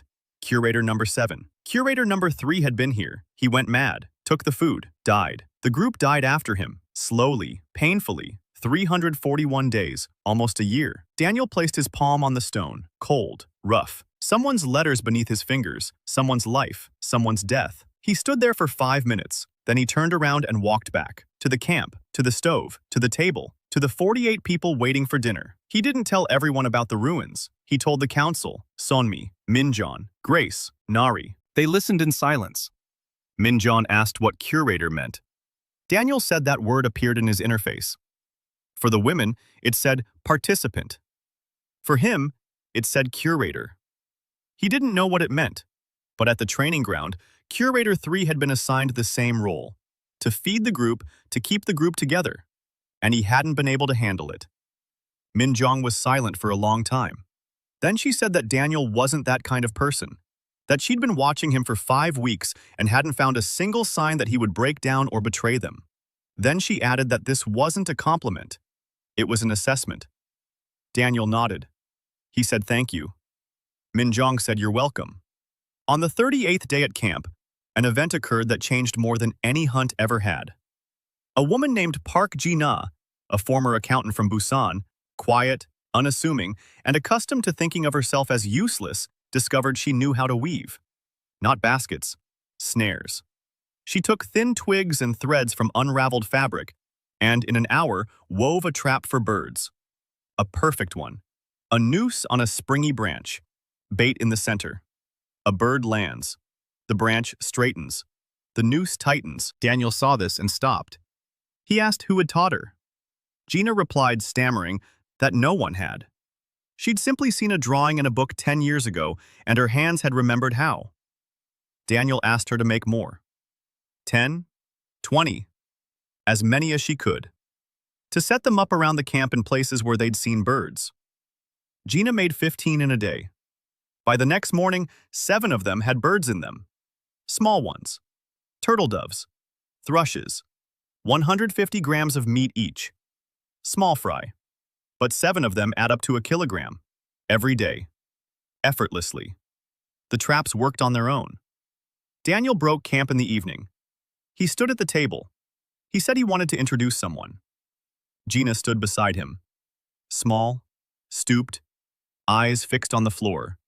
He said that today Pak Gina had fed the camp with a bird. Not by hunting, not by force, by skill. With hands that remember what the mind has long forgotten. That every kilogram of meat from her snares is a kilogram they don't have to search for in the forest, risking their lives. That she is needed, truly needed. Gina stood there, not knowing what to do with her hands. Then Grace clapped. then Emily, then everyone. Not loudly, not like in the movies, just 48 pairs of palms in the evening air. Gina lifted her head. Her eyes were wet. She didn't cry. She smiled, crookedly, ugly, but real. Daniel found the ruins of Training Ground 3, along with records of the previous curator who had gone mad and doomed the group to destruction. Emily discovered that the beast comes after Daniel prepares with his full talent. The 40th day. Daniel stood by the river and looked at the water. The dawn was painting it pink. He'd come here for 5 minutes to himself. 5 minutes without the cauldron, without the furnace, without anyone's questions. Just water, just silence. He closed his eyes. And the display flashed. Not the usual blue. Red. Attention, curator. Critical information. Your physical body is in the intensive care unit at St. Vincent's Hospital in Portland, Oregon. Comatose. Life support is active. In the event of death at the testing ground, the connection to the body will be severed. Result? Death. In the event that life support is shut off in the real world, the connection to the testing ground will be severed. Result? Death. Time spent in a coma is currently 40 days. The display went dark. Daniel stood motionless. Water flowed. Birds sang. The world around him was exactly the same as it had been a minute ago. But everything had changed. He hadn't died. He was in the hospital. His body lay in Portland. The car had gone off a cliff. He had survived. But he hadn't woken up. Who, someone or something, had transported his consciousness here? To the training ground, into this forest, to these people. And back there in the real world, some doctor was checking his pupils. Some nurse was changing his IV. Maybe someone was sitting nearby. Maybe no one. He stood by the river and for the first time in 40 days was truly afraid. Not for himself. He'd gotten used to himself. Used to not sleeping, used to working. Used to the fact that every day could be his last. He was afraid for them. If someone in Portland decides that a coma is hopeless, if a relative signs the papers, if a doctor pulls the plug, he'll disappear. In the middle of dinner, in the middle of the night, right in the middle of the moment when someone reaches out for seconds. He'll just vanish. And 48 people will be left without a cook, without a sensory expert, without the person who counts calories and remembers that Grace drinks her coffee with cinnamon, that Sam doesn't eat sweets, and that Yoon-hee can't taste anything. He sat down on a rock. He wrapped his arms around his knees. He sat like that for 3 minutes. Then he stood up. He walked back. He lit the stove, put water on to boil, took out the rice. His hands moved through the familiar motions. His head was on fire. He won't tell anyone. For now. Not because he doesn't trust them, because this knowledge won't help at all. It will only scare everyone. If he were to disappear, they would have to be ready to survive without him. So he had to teach. More and faster. On the 41st day, he began holding lessons. Every evening after dinner. An hour by the stove. A new topic every day. How to identify a poisonous plant. How to sear meat so it keeps. How to estimate calories by eye. How to build a rocket stove. How to brew an antiseptic from yarrow. How to salt fish. How to ferment cabbage.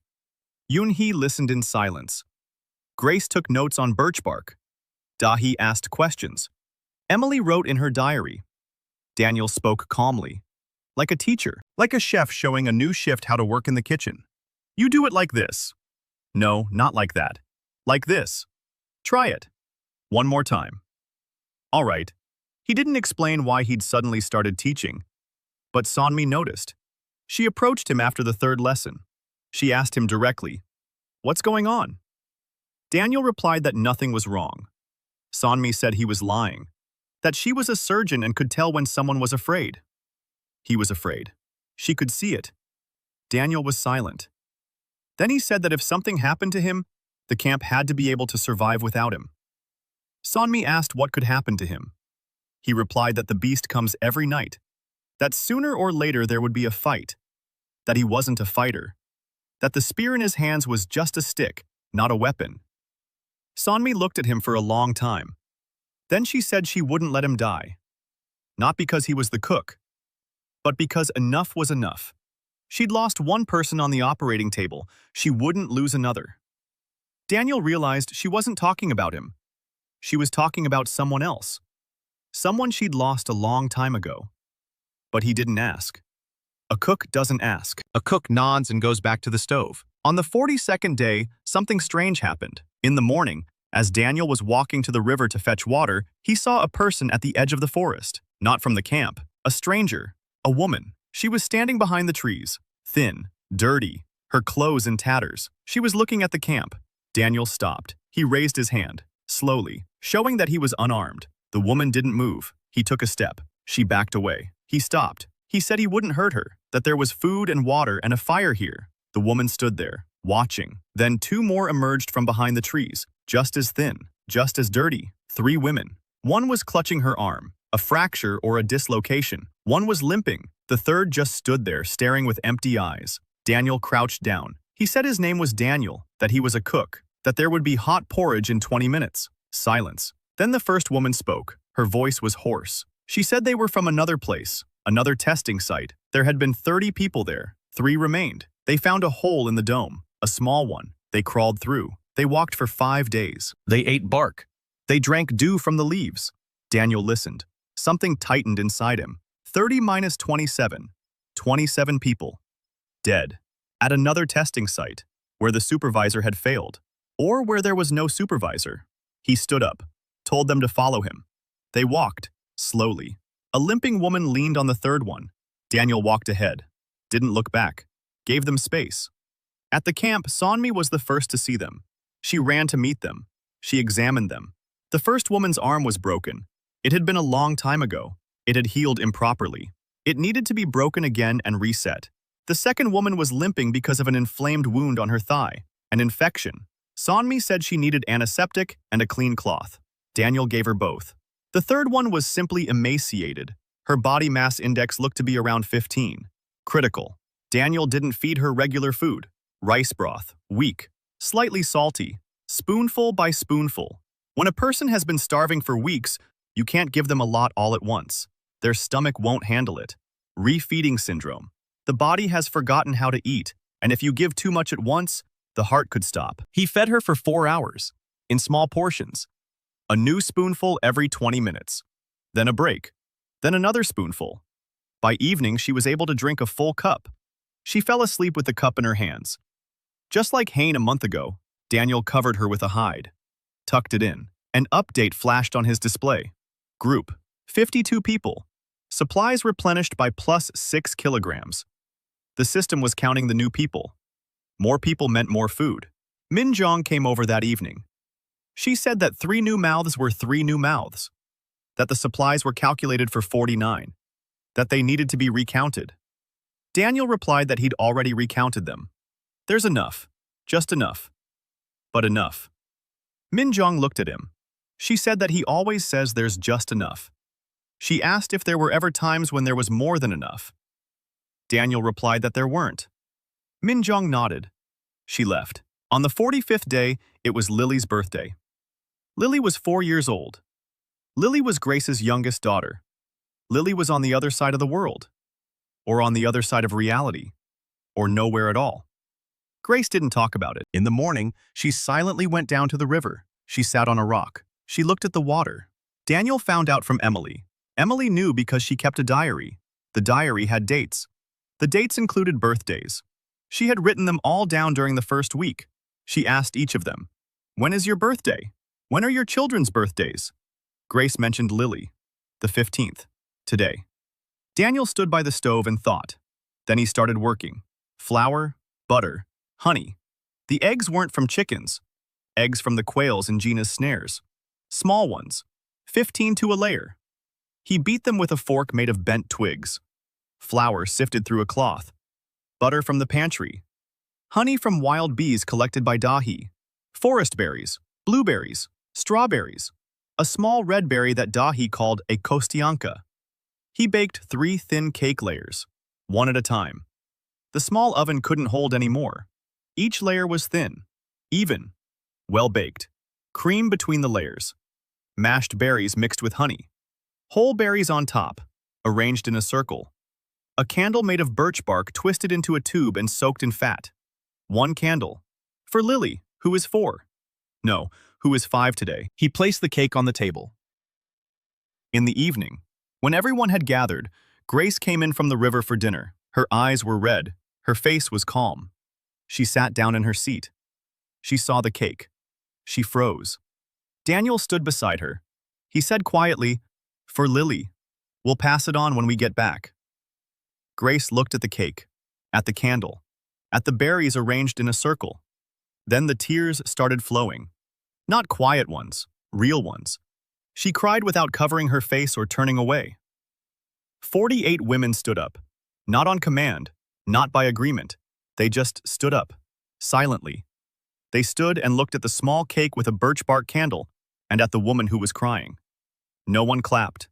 No one said a word. They just stood there. That was enough. Daniel stared at the ground. He thought he might have added too much salt to the frosting, but he wasn't sure. Daniel learned that his body was lying in a coma at a Portland hospital and began urgently teaching the women survival skills. 3 women from the destroyed neighboring training ground came to the camp, bringing the group to 52. For his daughter Grace's birthday, Daniel baked a cake with wild berries and honey. Day 47. 3 days until the 50th. Daniel sensed that the beast was close. He didn't hear it. He didn't see any tracks. He just sensed it. His SS-level senses worked on more than just taste and smell. Something in the air was off. A heaviness. A pressure. Like before a storm, when there are no clouds yet but your skin already knows. The beast hadn't come for 3 nights in a row. That was worse than if it had come. A beast that circles is a beast that's testing the waters. A beast that has fallen silent is a beast that has made up its mind. Daniel was preparing. Quietly. No panic. He cooked large batches of pepper paste. 20 birch bark boxes. 1 for every sentry on the wall. 1 for every spearman. He made torches. Long ones. From resinous branches wrapped in cloth soaked in fat. 20 torches along the palisade. If the beast came, the camp would be lit up in seconds. He moved the cauldron of fat to the center of the camp. A large one, 20 liters. He kept it on a low heat. Hot. Always hot. A last resort. Sonmi was training the spearwomen. Jiyoung, Nari, Rina, and 4 new recruits. From among those who were stronger and unafraid. Or afraid but still went on. 8 women with spears. Form up. Strike. Retreat. Strike. Retreat. Don't try to be a hero. Don't stand still. Strike and retreat. Next, 1 at a time. A rank B beast with regeneration won't die from a single strike. But 10 consecutive strikes to the same spot won't heal that quickly. Daniel suggested a target. The nostrils. The only vulnerable spot. A beast without eyes. Its entire world is its nose. If you burn out its nostrils, it will be blinded in every sense. Sonmi agreed. They wrapped cloth around the spearheads, soaked them in pepper paste. Every blow to the snout delivers capsaicin straight into the tissue. Every blow is pain that will make the beast flinch. Maybe. If it doesn't flinch, then more blows are needed. Meanwhile, Daniel was preparing the camp for evacuation. The dugout from the second trial. It was still standing. Sturdy. Deep. If the palisade falls and the spears don't help, everyone goes into the dugout. The entrance is narrow. The beast won't fit through. It'll start digging. But that buys time. Time they can use to their advantage. He appointed Grace as evacuation commander. She knew every woman by name. She knew who slept where. She knew who ran slowly. She knew who would panic. Her task was to gather everyone and lead them out in 30 seconds. They rehearsed twice. During the day, Grace blew a bone whistle. The women got up and walked toward the dugout. The first time took 4 minutes. The second time, 1.5 minutes. Grace was satisfied. Daniel was not. 1.5 minutes is a long time if a beast breaks through the palisade. But it's better than nothing. On the 48th day, the 4th trial arrived. A sign at dawn. Trial number 4.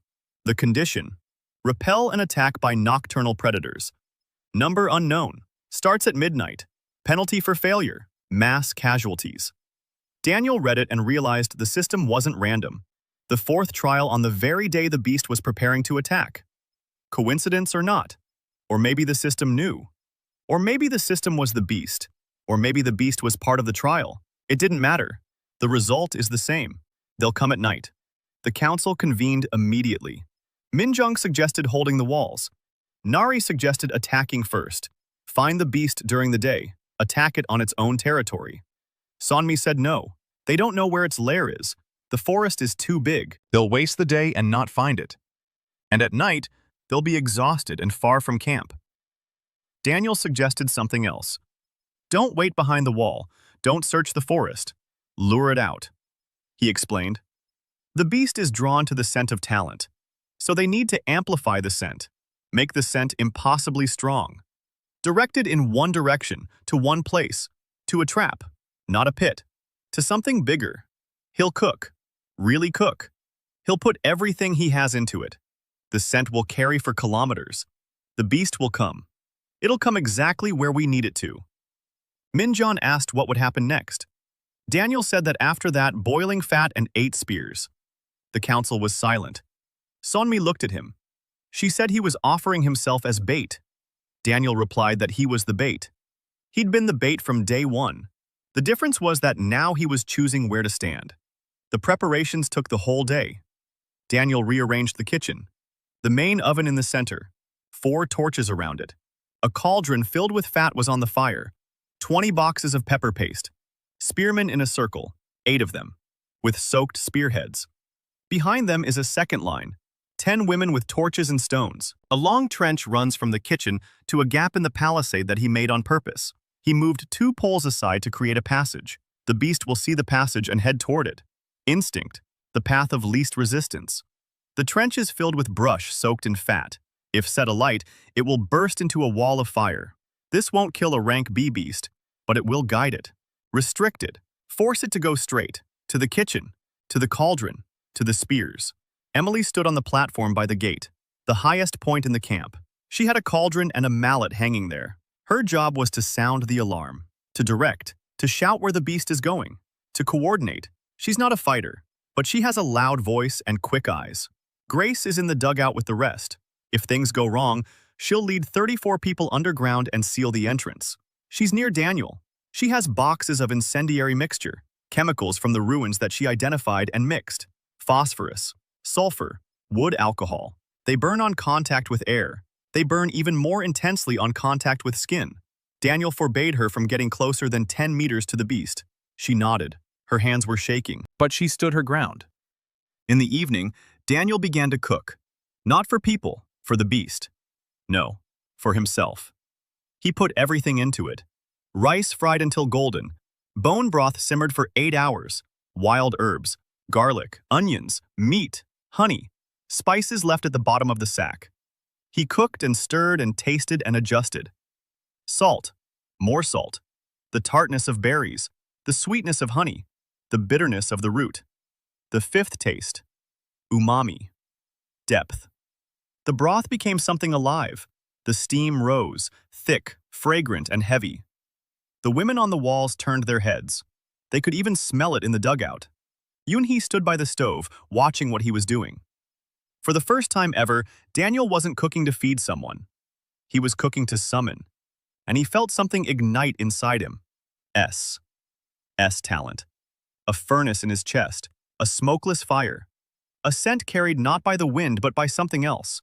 Something a blind beast could sense from kilometers away. Yoonhee suddenly said quietly, "It smells." Daniel turned around. She stood there with her eyes wide open, her nostrils flaring. Her face bore an expression he had never seen on her before. Surprise. She could smell it, not taste it yet, but smell it. For the first time in 2 years. Daniel wanted to say something. He didn't have time. Emily struck the cauldron. 1 blow, 2, 3. Quickly. Alarm. It's coming. From the west. Big. Daniel turned. Night. Torches on the walls. And movement in the darkness beyond the palisade. Heavy. Enormous. The ground shook. The beast was coming. Hunger. Rank B.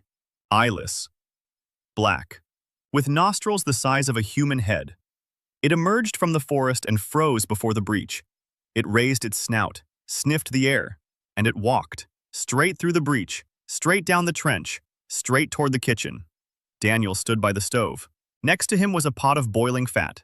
Sonmi on the right, Ji-young on the left, Nari, Rina. 4 newcomers, 8 copies. The beast charged down the trench. Dahi set the brushwood ablaze. A wall of fire flared up on either side. The beast didn't stop. It passed through the flames. Its fur began to smoke. It didn't catch fire. Rank B, different rules. It burst into the kitchen. Huge, 2 meters at the withers. Its snout was aimed at Daniel. Its nostrils flared. 10 meters. 5. Daniel grabbed the pot. 20 liters of boiling fat. Heavy. Stamina 999 isn't strength. But 20 liters is 20 kilograms. He lifted it. He swung it. He splashed it. A stream of boiling fat struck the beast in the snout, in the nostrils, in the mouth. The beast howled. The sound caused the birch bark pot on the table to burst. The beast recoiled. It spun around. A paw caught on the stove rack. The stove held firm. Daniel jumped back. Sonmi struck. The spear coated with pepper paste pierced a nostril. The beast twitched. Sonmi yanked the spear out and struck again. Ji-young from the other side, in the neck. Nari in the side. Rina in the leg. 4 strikes. Then 4 more from the second group. The beast thrashed about. It lashed out with its paws.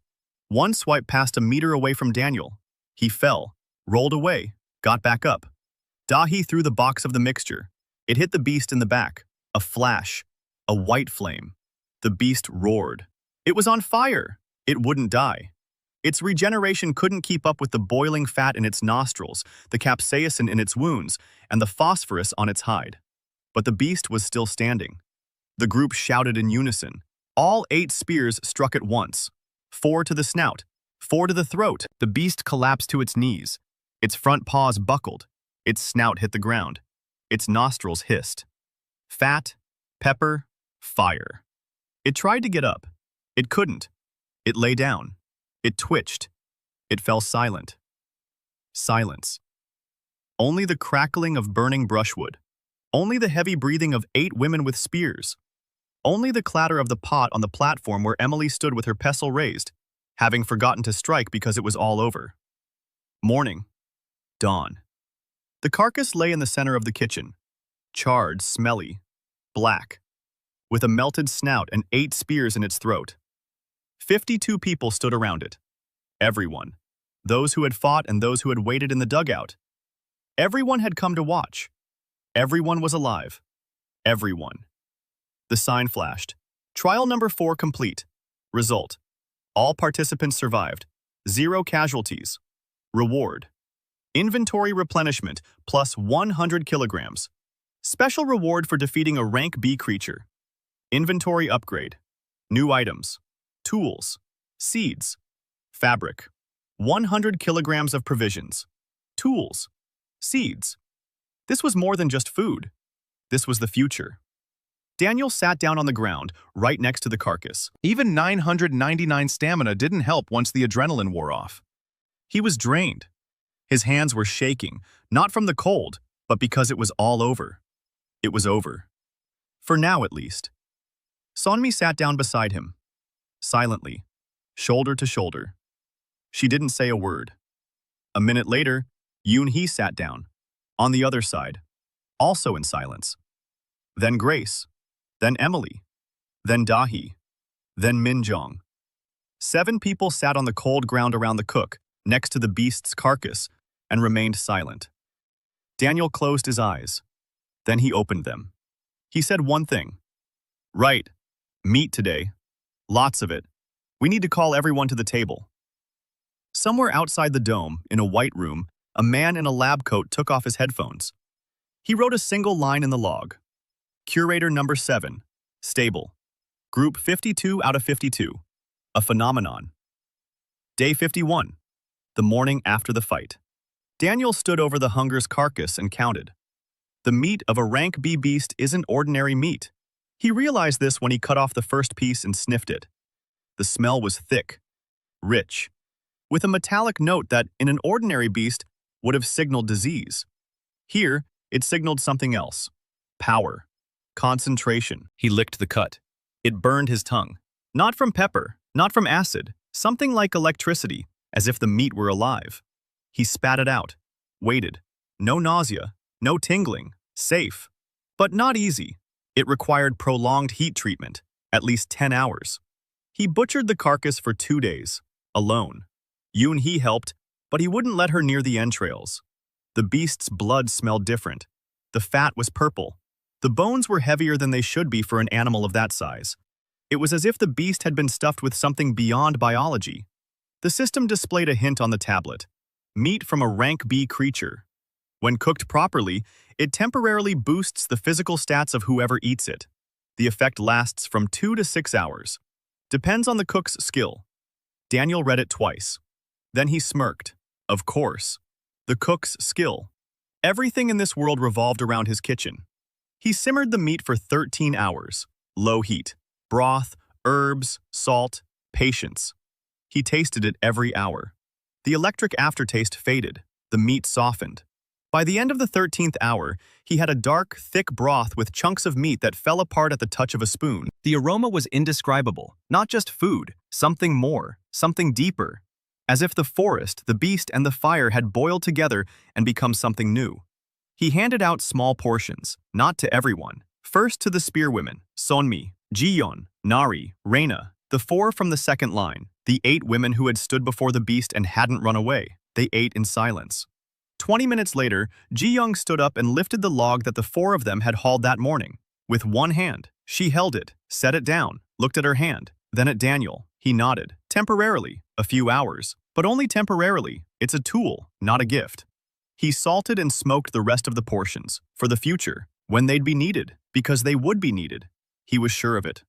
On the 53rd day, seeds and tools arrived as a reward from the system. Daniel opened his inventory and took out one item at a time. An axe, a real one, made of steel, with a wooden handle, a saw, a 2-handed one, a shovel, 3 knives, kitchen knives, normal ones, not flint shards but steel knives with handles. He held the chef's knife in his hand, and his fingers remembered everything. The balance, the weight, the angle.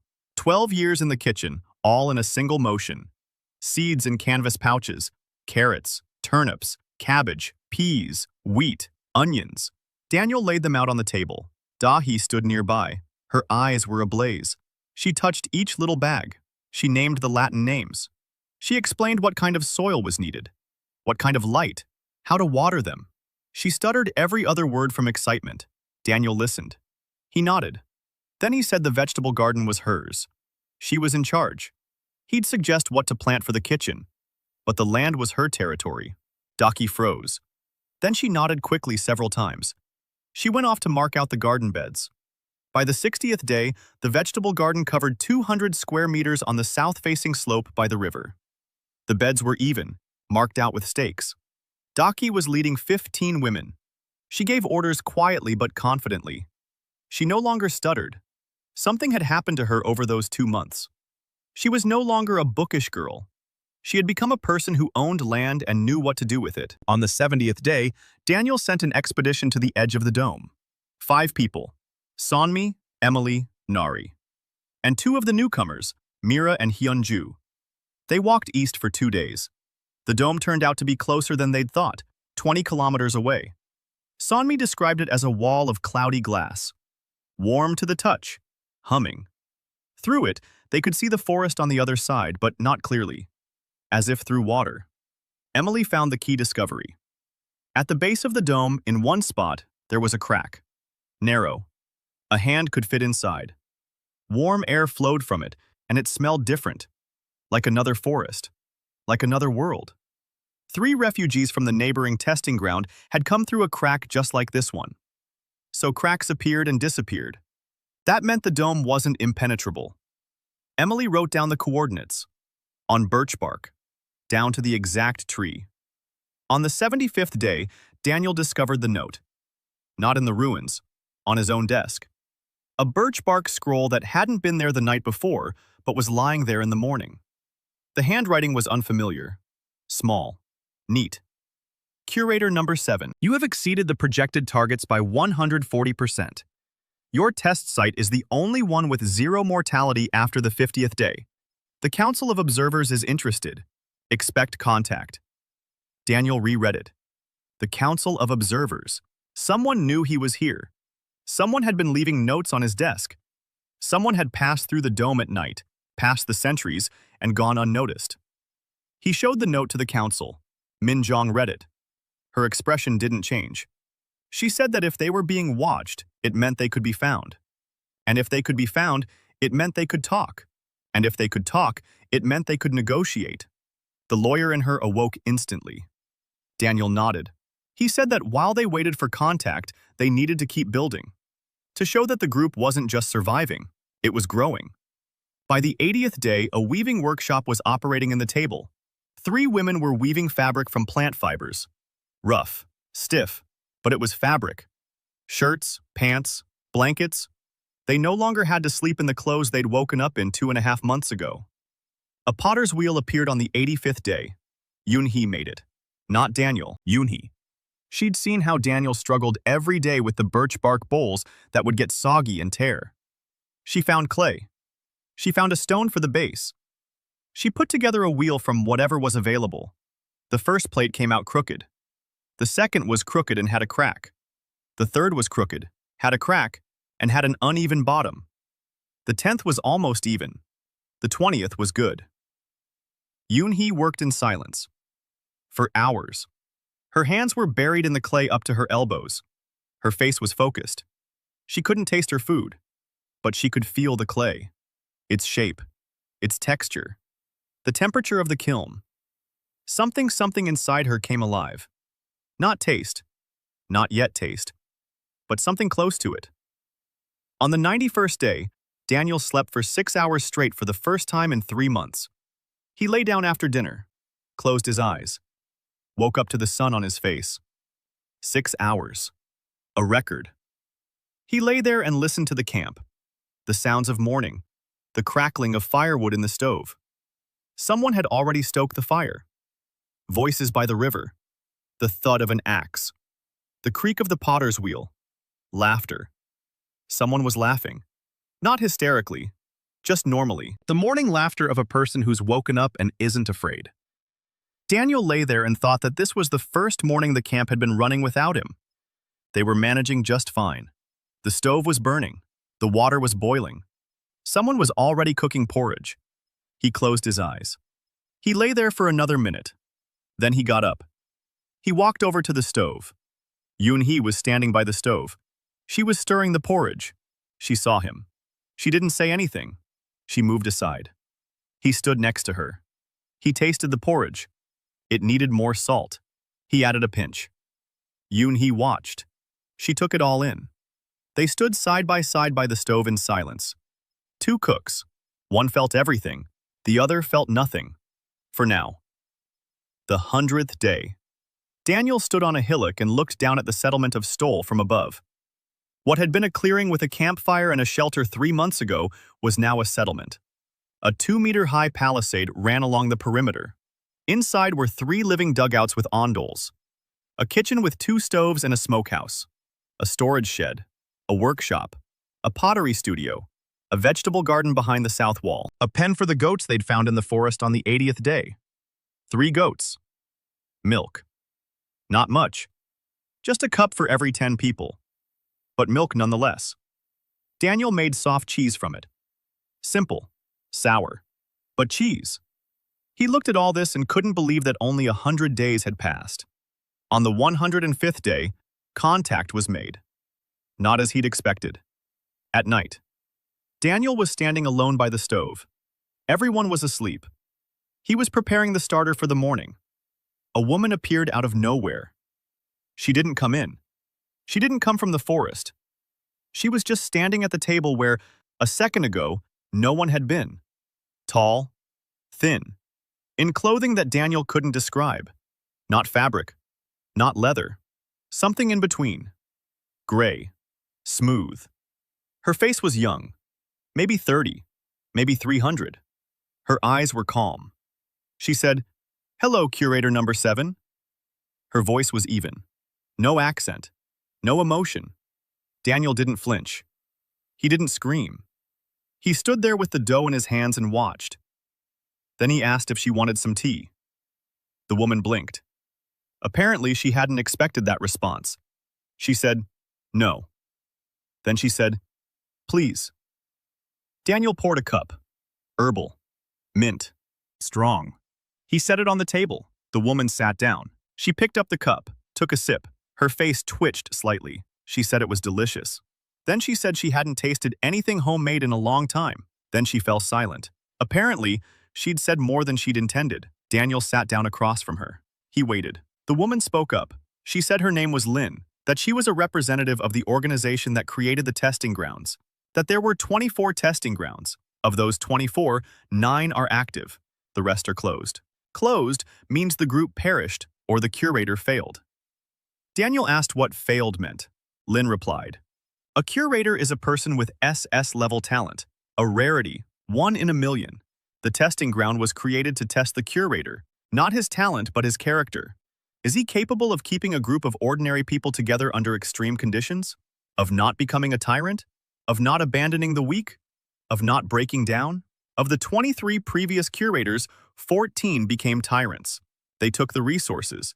They built a hierarchy with themselves at the top. The groups collapsed from within. 6 broke down, refused to act, withdrew into themselves. The groups perished from starvation and wild animals. 2 tried to escape alone. 1 died. The second was brought back. 1 made it to the 200th day and died in battle. Daniel listened. His hands kneaded the dough, automatically. He asked why. Lynn paused. Then she said that humanity would soon encounter something beyond Earth. Not an invasion, not a war, contact. But a contact that would demand the impossible from people. To live in worlds where there are no cities, no stores, and no internet. Where there is only the forest, the sky, and 50 people who depend on one another. Those worlds need leaders. Not generals. Not presidents. People who know how to provide for others and not break down. Curators. Daniel asked, "What about women? Are they also part of the test? The experiment?" Lynn replied, "No. They're real. Alive. Taken from their own lives. Without consent. That's the hardest part of the program. The part the organization will be held accountable for. Someday. But not now." Daniel stopped kneading the dough. He looked at Lynn. He asked quietly, 52 people. Alive. With families. With children waiting. With lives that have come to a standstill. They know what they're doing. Lynn didn't look away. She said, "Yes, they know." She said that wasn't an excuse. She said that was exactly why she needed a curator who would ask that question. Not a curator who would ask what he'd get in return. Daniel was silent. For a long time. Then he asked how to get the people out. Lynn said it was possible. The dome could be opened. But only after the curator passed the final test. A year-long one. The hardest one. She didn't say what it was. She said he'd find out when the time came. Then she stood up. She finished her tea.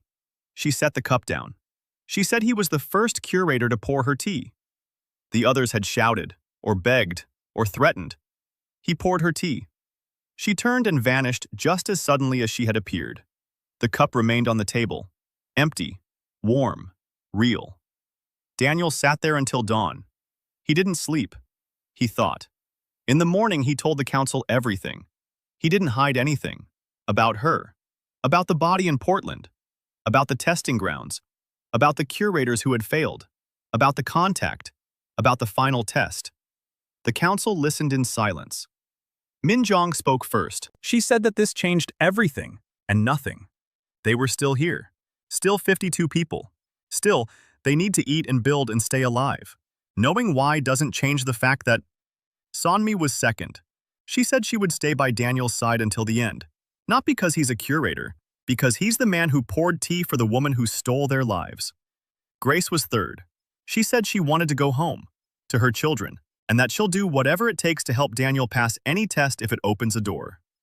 Emily wrote it all down, every word, on birch bark. Then she said this was the best material in the history of journalism and that she needed more bark. On the 100th day, Lynn, a representative of the organization, came to Daniel and explained that the testing grounds were a program to select curators for future extraterrestrial settlements. Exit was possible after passing the final year-long trial. Daniel told the council the whole truth, including his coma. Day 120, 4 months. The Stoll settlement was living. Not merely surviving, living. Daniel stood by the stove every morning, but now he wasn't alone. Yoon-hee on his right, Grace on his left. 2 assistants he'd been training for 3 months. They cooked porridge and broth and baked bread, and didn't need his supervision for simple meals. He could step away from the stove for an hour, and nothing would go wrong. It was a strange feeling, almost frightening. He was used to being indispensable, used to the idea that without him, everything would come to a halt. Now it wouldn't. He had built a system that worked without him. Almost. Dahi's vegetable garden was yielding a harvest. The first one. The turnips were small but edible. The peas had bloomed. The carrots were still in the ground. The cabbage had grown to the size of a palm. The onions stood green and sharp. Daniel would pluck the leaves and add them to every dish. Fresh greens after 4 months of dry herbs and roots, a flavor everyone had forgotten. On the 131st day, Yoon-hee was crying. Not in public. Daniel found her behind the workshop. She was sitting on the ground. In her hands was a clay bowl of broth. Chicken broth. Daniel had made it that morning from a quail. A simple broth. Water, meat, salt, onion. Nothing complicated, nothing special. Yoon-hee sat there and cried over that bowl. Daniel sat down beside her. He didn't ask any questions. He waited. Yoon-hee said one word through her tears. I can taste it. She could taste it. The broth, the salt, the onion, the meat, the warmth. She could taste it. 2 years of emptiness. 2 years when food tasted like cardboard. And now, this simple broth made from a wild bird. And she's crying because it's salty and warm and real. Daniel sat beside her. He was silent. Something inside him was trembling too. But he's a cook. Cooks don't cry over broth. Cooks get up and make the next one. He said one thing. Tomorrow I'll make it with herbs. Yoon-hee laughed. Wet, unattractive, real. On the 150th day, he decided to bathe. Not a whim, a necessity. 5 months without a proper wash. The river was cold, no soap. 6 of them had developed skin conditions, fungal infections, irritation. Sonmi treated them as best she could, but she needed hot water and lye. Daniel made lye from ash. A simple process. Ash in a barrel, water on top. It drains out the bottom. An alkaline solution, harsh on the skin. But it kills bacteria and fungus. Mix it with fat and you get something like soap. Rough. It smells like something burnt. But it's soap. It took 2 weeks to build the bathhouse. A stone stove. A big one. In a separate dugout. Stones on the stove. Heat them up. Splash water on them. Steam. Heat. Purity. The first bath on the 165th day. The steam rose in a thick column. 6 women would go in at a time. They'd come out red-faced and steamed, with something resembling happiness in their eyes. Grace came out and said that Daniel should be granted citizenship of every country in the world just for this one bath. Minjong came out and said, fine. Just one word. But her voice was soft. On the 200th day, the annual trial arrived. The sign didn't appear in the morning. It appeared at night. Red letters. Annual trial. Conditions. Invasion. Begins in 72 hours. Waves of rank A and rank B creatures. Number and duration unknown. Penalty for failure. Closure of the testing ground. Death of all participants. Daniel read it while standing by the stove. His hands didn't tremble. He'd been mulling over this trial in his head ever since the day Lin first mentioned it. 3 days. 72 hours. That's a long time. It's a lifetime by the standards of the clearing where he'd woken up 200 days ago. In the morning, a council meeting. An expanded one. Not 5 people. All 52. Daniel stood at the table and spoke. In 3 days the beasts will come. Many of them. Strong ones.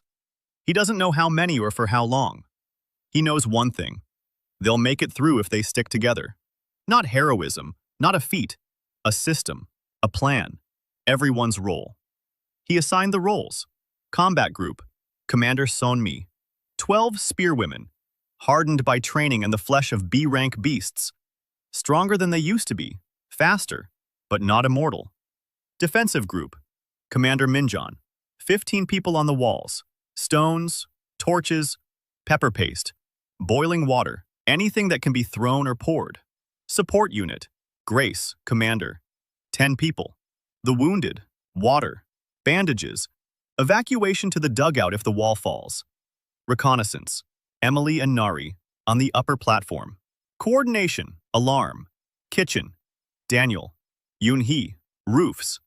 3 days to prepare supplies. Rations every 4 hours. B-grade meat broth for the spearwomen. Regular food for everyone. Water. Lots of water. Tired people get dehydrated first. The 3 days of preparation were spent working, quietly, focused, without panic. 200 days ago, these women were crying in a clearing and didn't know how to start a fire. Now they were sharpening spears, checking their pepper paste supplies, and discussing firing angles for the stones. Daniel watched them and thought that this was the answer to those who created the training grounds. Not strength, not talent. People who had learned not to be afraid, or to be afraid and act anyway. For the first time in 2 years, Yoon-hee tasted food and burst into tears over a bowl of broth. The Stoll settlement had grown into a full-fledged village with a bathhouse, a soap factory, and a vegetable garden. An annual trial had been announced, featuring an invasion of rank A and B beasts in 72 hours. The invasion began at sunset. Without warning, the sign flashed. The annual trial has begun. Wave 1. The wolves came first, not ordinary ones. Rank B, the size of a pony, gray, fast, a pack of 12. They emerged from the forest simultaneously from 3 sides. Emily sounded the alarm. 3 strikes, meaning 3 directions. The spearwomen split up. 4 to the west, 4 to the east, 4 to the south. Sonmi was in the west, the most dangerous side. That's where the forest is closest to the wall. The wolves charged the palisade. They didn't jump over it, they crashed into it. The poles creaked. 1 breach in the west. Sonmi and 3 spearwomen met the first wolf at the breach. 4 spears at once. The beast fell. The second leaped over the body. Sonmi dodged. Ji-young struck from below upward. The spear pierced its throat. On the eastern wall, Minjung was in command. Boiling water poured down. Stones. Pepper paste. The wolves retreated. They returned. They retreated. Daniel stood by the stove.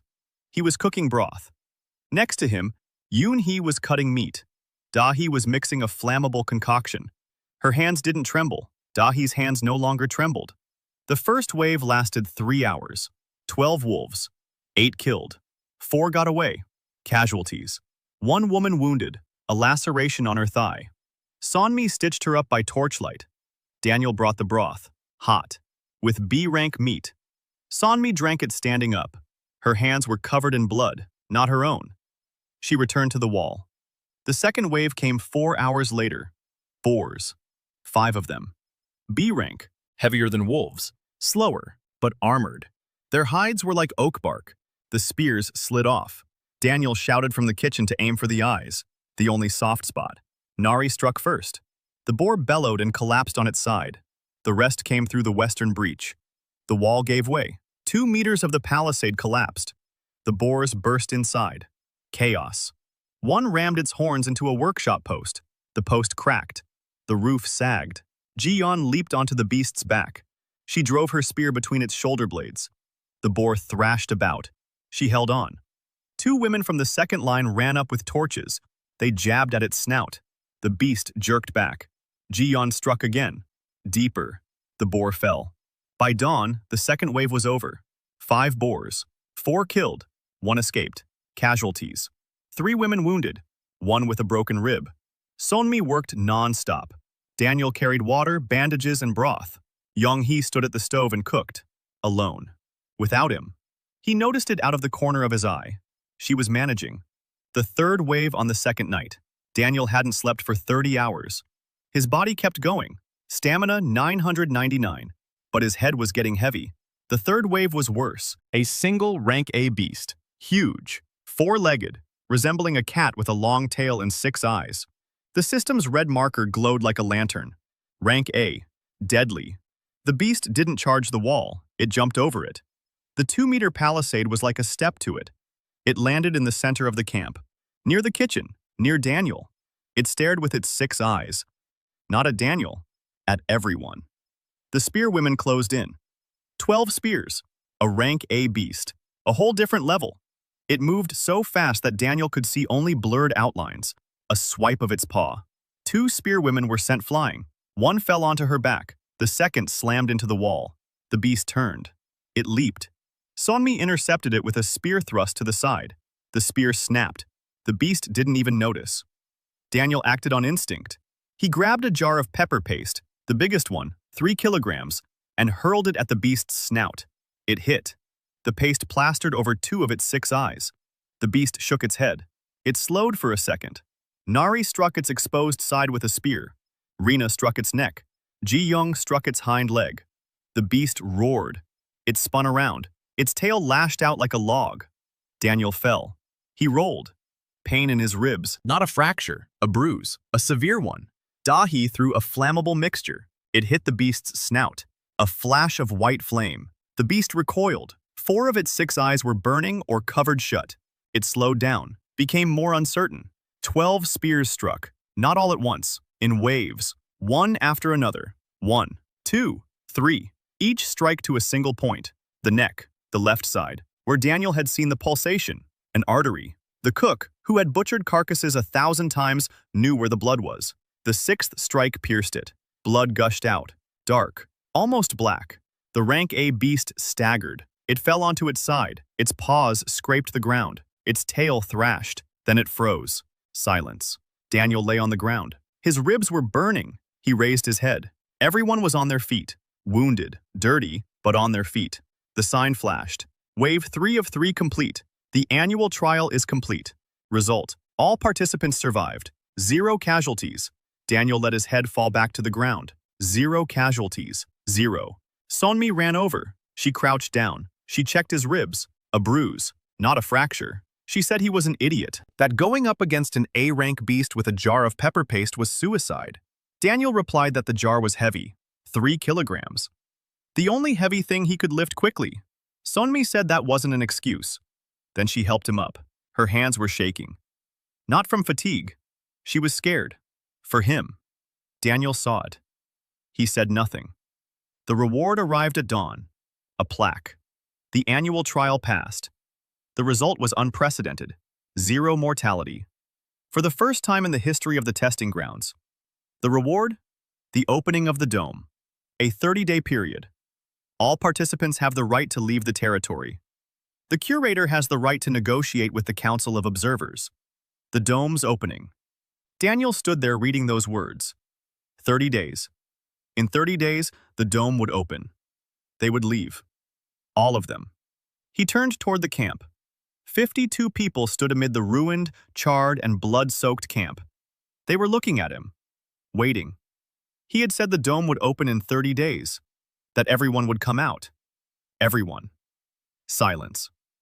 Then Grace sat down on the ground and began to cry. She wasn't crying out of grief.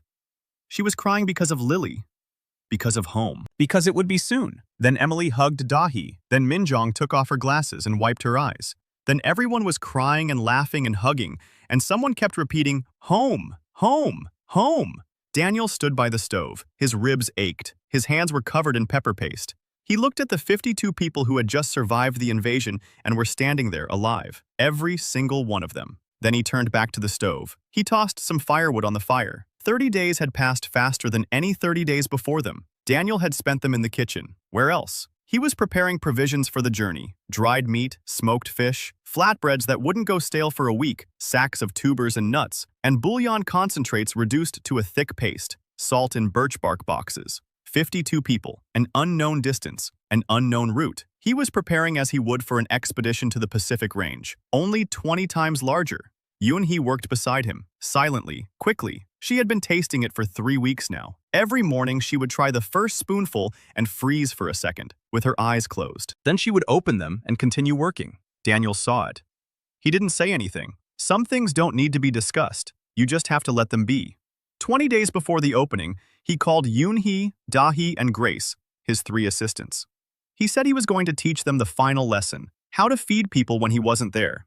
Not recipes. He'd been teaching those for months, but the principle. He said that food isn't about calories. Calories are math. Food is when you know that Sonmi doesn't eat sweets, but it's not because she doesn't like them, it's because she doesn't allow herself to. Food is when you remember that Grace has a daughter named Lily, and that cinnamon in the morning means 3 seconds at home.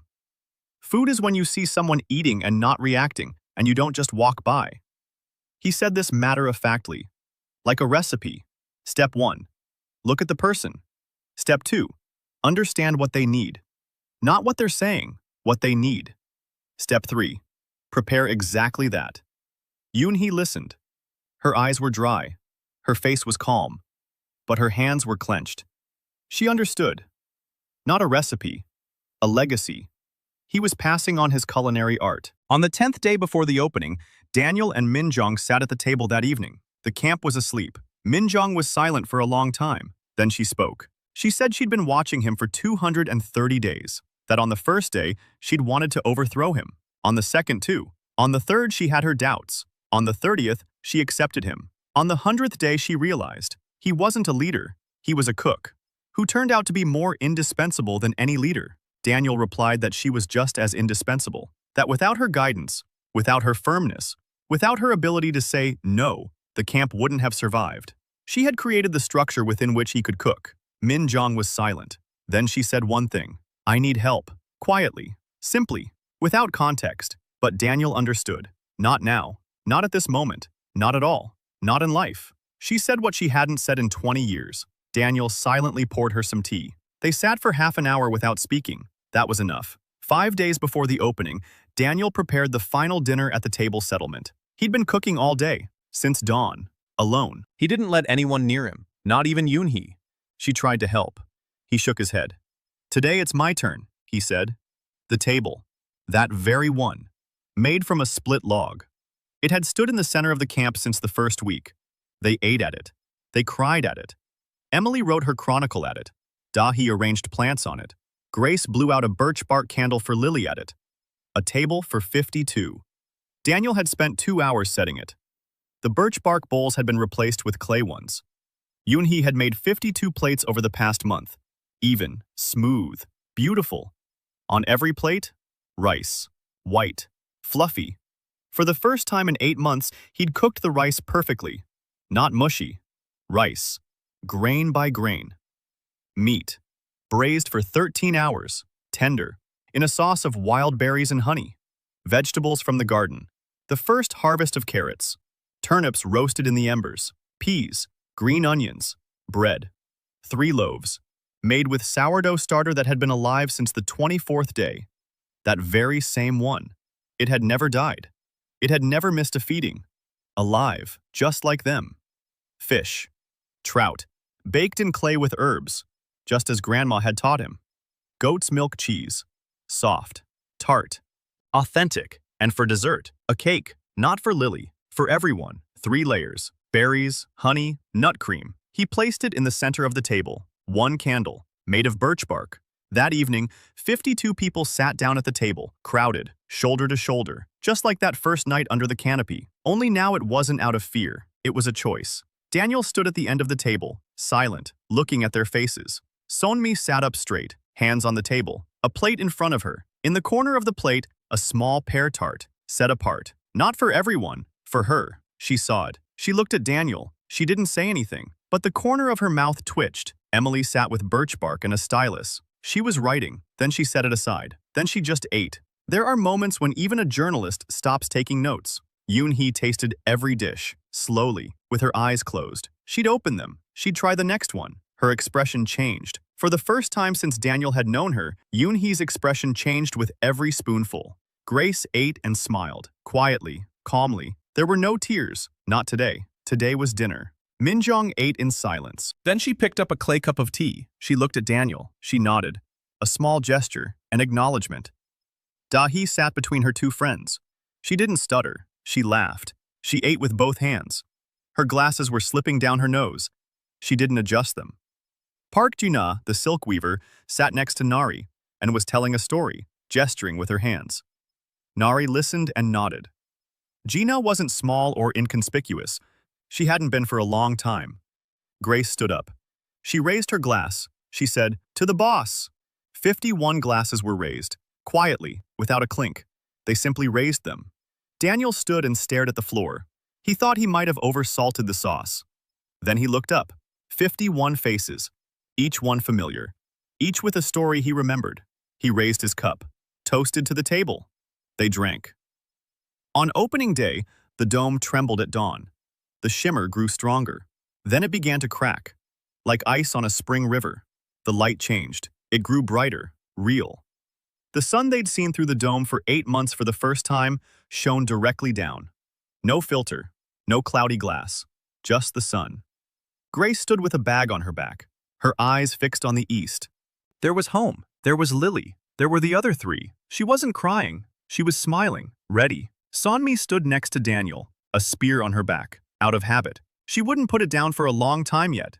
Maybe never. Minjong stood in front, upright, her glasses glinting in the sun, ready to bargain with those who had brought them here, ready in the only way she knew how. Emily carried a stack of birch bark tied with a rope made of bark. 230 days of chronicles, the best material in the history of journalism. Yoonhee walked beside Daniel, silently. Sometimes their shoulders brushed against each other. She didn't pull away. Dahi walked ahead with a sack of seeds, seeds from the garden, her seeds. Wherever they went next, the earth would yield a harvest. She knew that. 52 people crossed the dome's border at noon, one by one, through a wide crack that had opened in the southern wall. Beyond the dome was a forest, a different one, brighter, quieter, with a road, a dirt road, leading east. 3 people stood on the road, Lin, and 2 men in the same gray clothes. Lin watched the column of 52 people emerging from the forest, dirty, tanned, with spears and sacks and clay pots and birch bark scrolls. Alive, all of them. Daniel was the last to approach her, a backpack with sourdough starter on his back. 230 days. Alive. Just like them. He stopped in front of Lin, looked her in the eyes. She was waiting. She knew he was going to say something. She was bracing herself for accusations, for shouting, for demands. Daniel said one thing. He asked if she had ever tried to feed 50 frightened people with a single handful of rice. Lin remained silent. Then she shook her head. No. Daniel nodded. He said that in that case, she had no right to put people in such conditions. No one did. But, he paused. He said that if they needed a cook for what lay ahead, he was here. On one condition. Every single person behind him goes home. Today. Everyone. Lin looked at the line. 51 women with the faces of people who had gone through hell and come out the other side. Then she looked at Daniel. The cook in a rumpled shirt, his hands smelling of sourdough and pepper. She said yes. Sonmi stepped forward. She said she was going with him, wherever. Daniel turned around. He wanted to object. Sonmi looked at him in a way that made it pointless to argue. Yoonhee stepped forward. She said a kitchen with only one cook isn't a kitchen. Dahi stepped forward. She said he needed someone who knew about plants. Emily stepped forward. She said someone had to write this down. Minjong didn't step forward. She looked at Daniel. She said she'd go home, get her documents, find a lawyer, and sue the organization on behalf of every woman who had been there. Then she'd come back. Daniel nodded. Grace walked over. She hugged him, tightly, like a mother. She said she'd go see the kids, kiss Lily, tell her about the cake. And if they ever needed to chop onions for 50 people again, she'd be the first to come. Daniel stood in the center of these people, these women he'd fed for 8 months, whom he knew by name, by their habits, by the way they ate and drank and cried and laughed, who had been strangers and had become his own. Not family, something else, something for which there is no word, a table. He turned to Lin. He said he needed an hour. Lin asked why. Daniel took off his backpack. He took out his mess kit. He took out the rice. He took out the starter culture. He took out salt, herbs, and dried meat. He found some rocks by the road. He arranged them in a circle. He broke off some branches. He built a fire. He put the water on to boil. 52 people stood on the road and watched as the cook, on the shoulder amid the rocks and dust, did what he had been doing since day one, feeding them. The settlement's final meal took place on a dirt road outside the dome, under the open sky, without walls, without a table. Rice with meat and herbs from the pot, served on the clay plates they brought with them. 52 plates. Hot, salty, real. They ate sitting on the ground, shoulder to shoulder, just like on the first night. Grace ate and smiled. Sunmi ate in silence. Her fingers didn't tremble. Yoon-hee ate with her eyes closed. She could feel every grain. Emily wasn't taking notes. Dahi sat on the warm ground and turned her face toward the sun. The real sun, without a dome. Minjong ate. Then she looked up and said the rice was perfect. Daniel nodded. He knew. Somewhere far away at St. Vincent's Hospital in Portland, Oregon, a monitor by a bed in the intensive care unit emitted a short beep. The pulse line, which had been steady and quiet for 8 months, suddenly wavered. It grew slightly stronger, slightly brighter. A nurse approached. She looked at the screen. She called for a doctor. The doctor took a look. He checked the pupils. The patient was Daniel So, 29 years old. Comatose. 230 days. No changes. Until today. Today, the pulse had grown stronger. Brain activity had increased. The doctor noted it in the chart. Positive progress. The cause is unknown. He didn't know that thousands of miles from Portland, or thousands of dimensions away, or beyond the wall of reality that none of them had ever seen, his patient was sitting on the side of a dirt road, eating rice from a clay bowl, and for the first time in 230 days wasn't thinking about what tomorrow would bring. Because tomorrow there would be a table, and there would be someone to sit at it, and there would be something to put on it, and the rest would fall into place.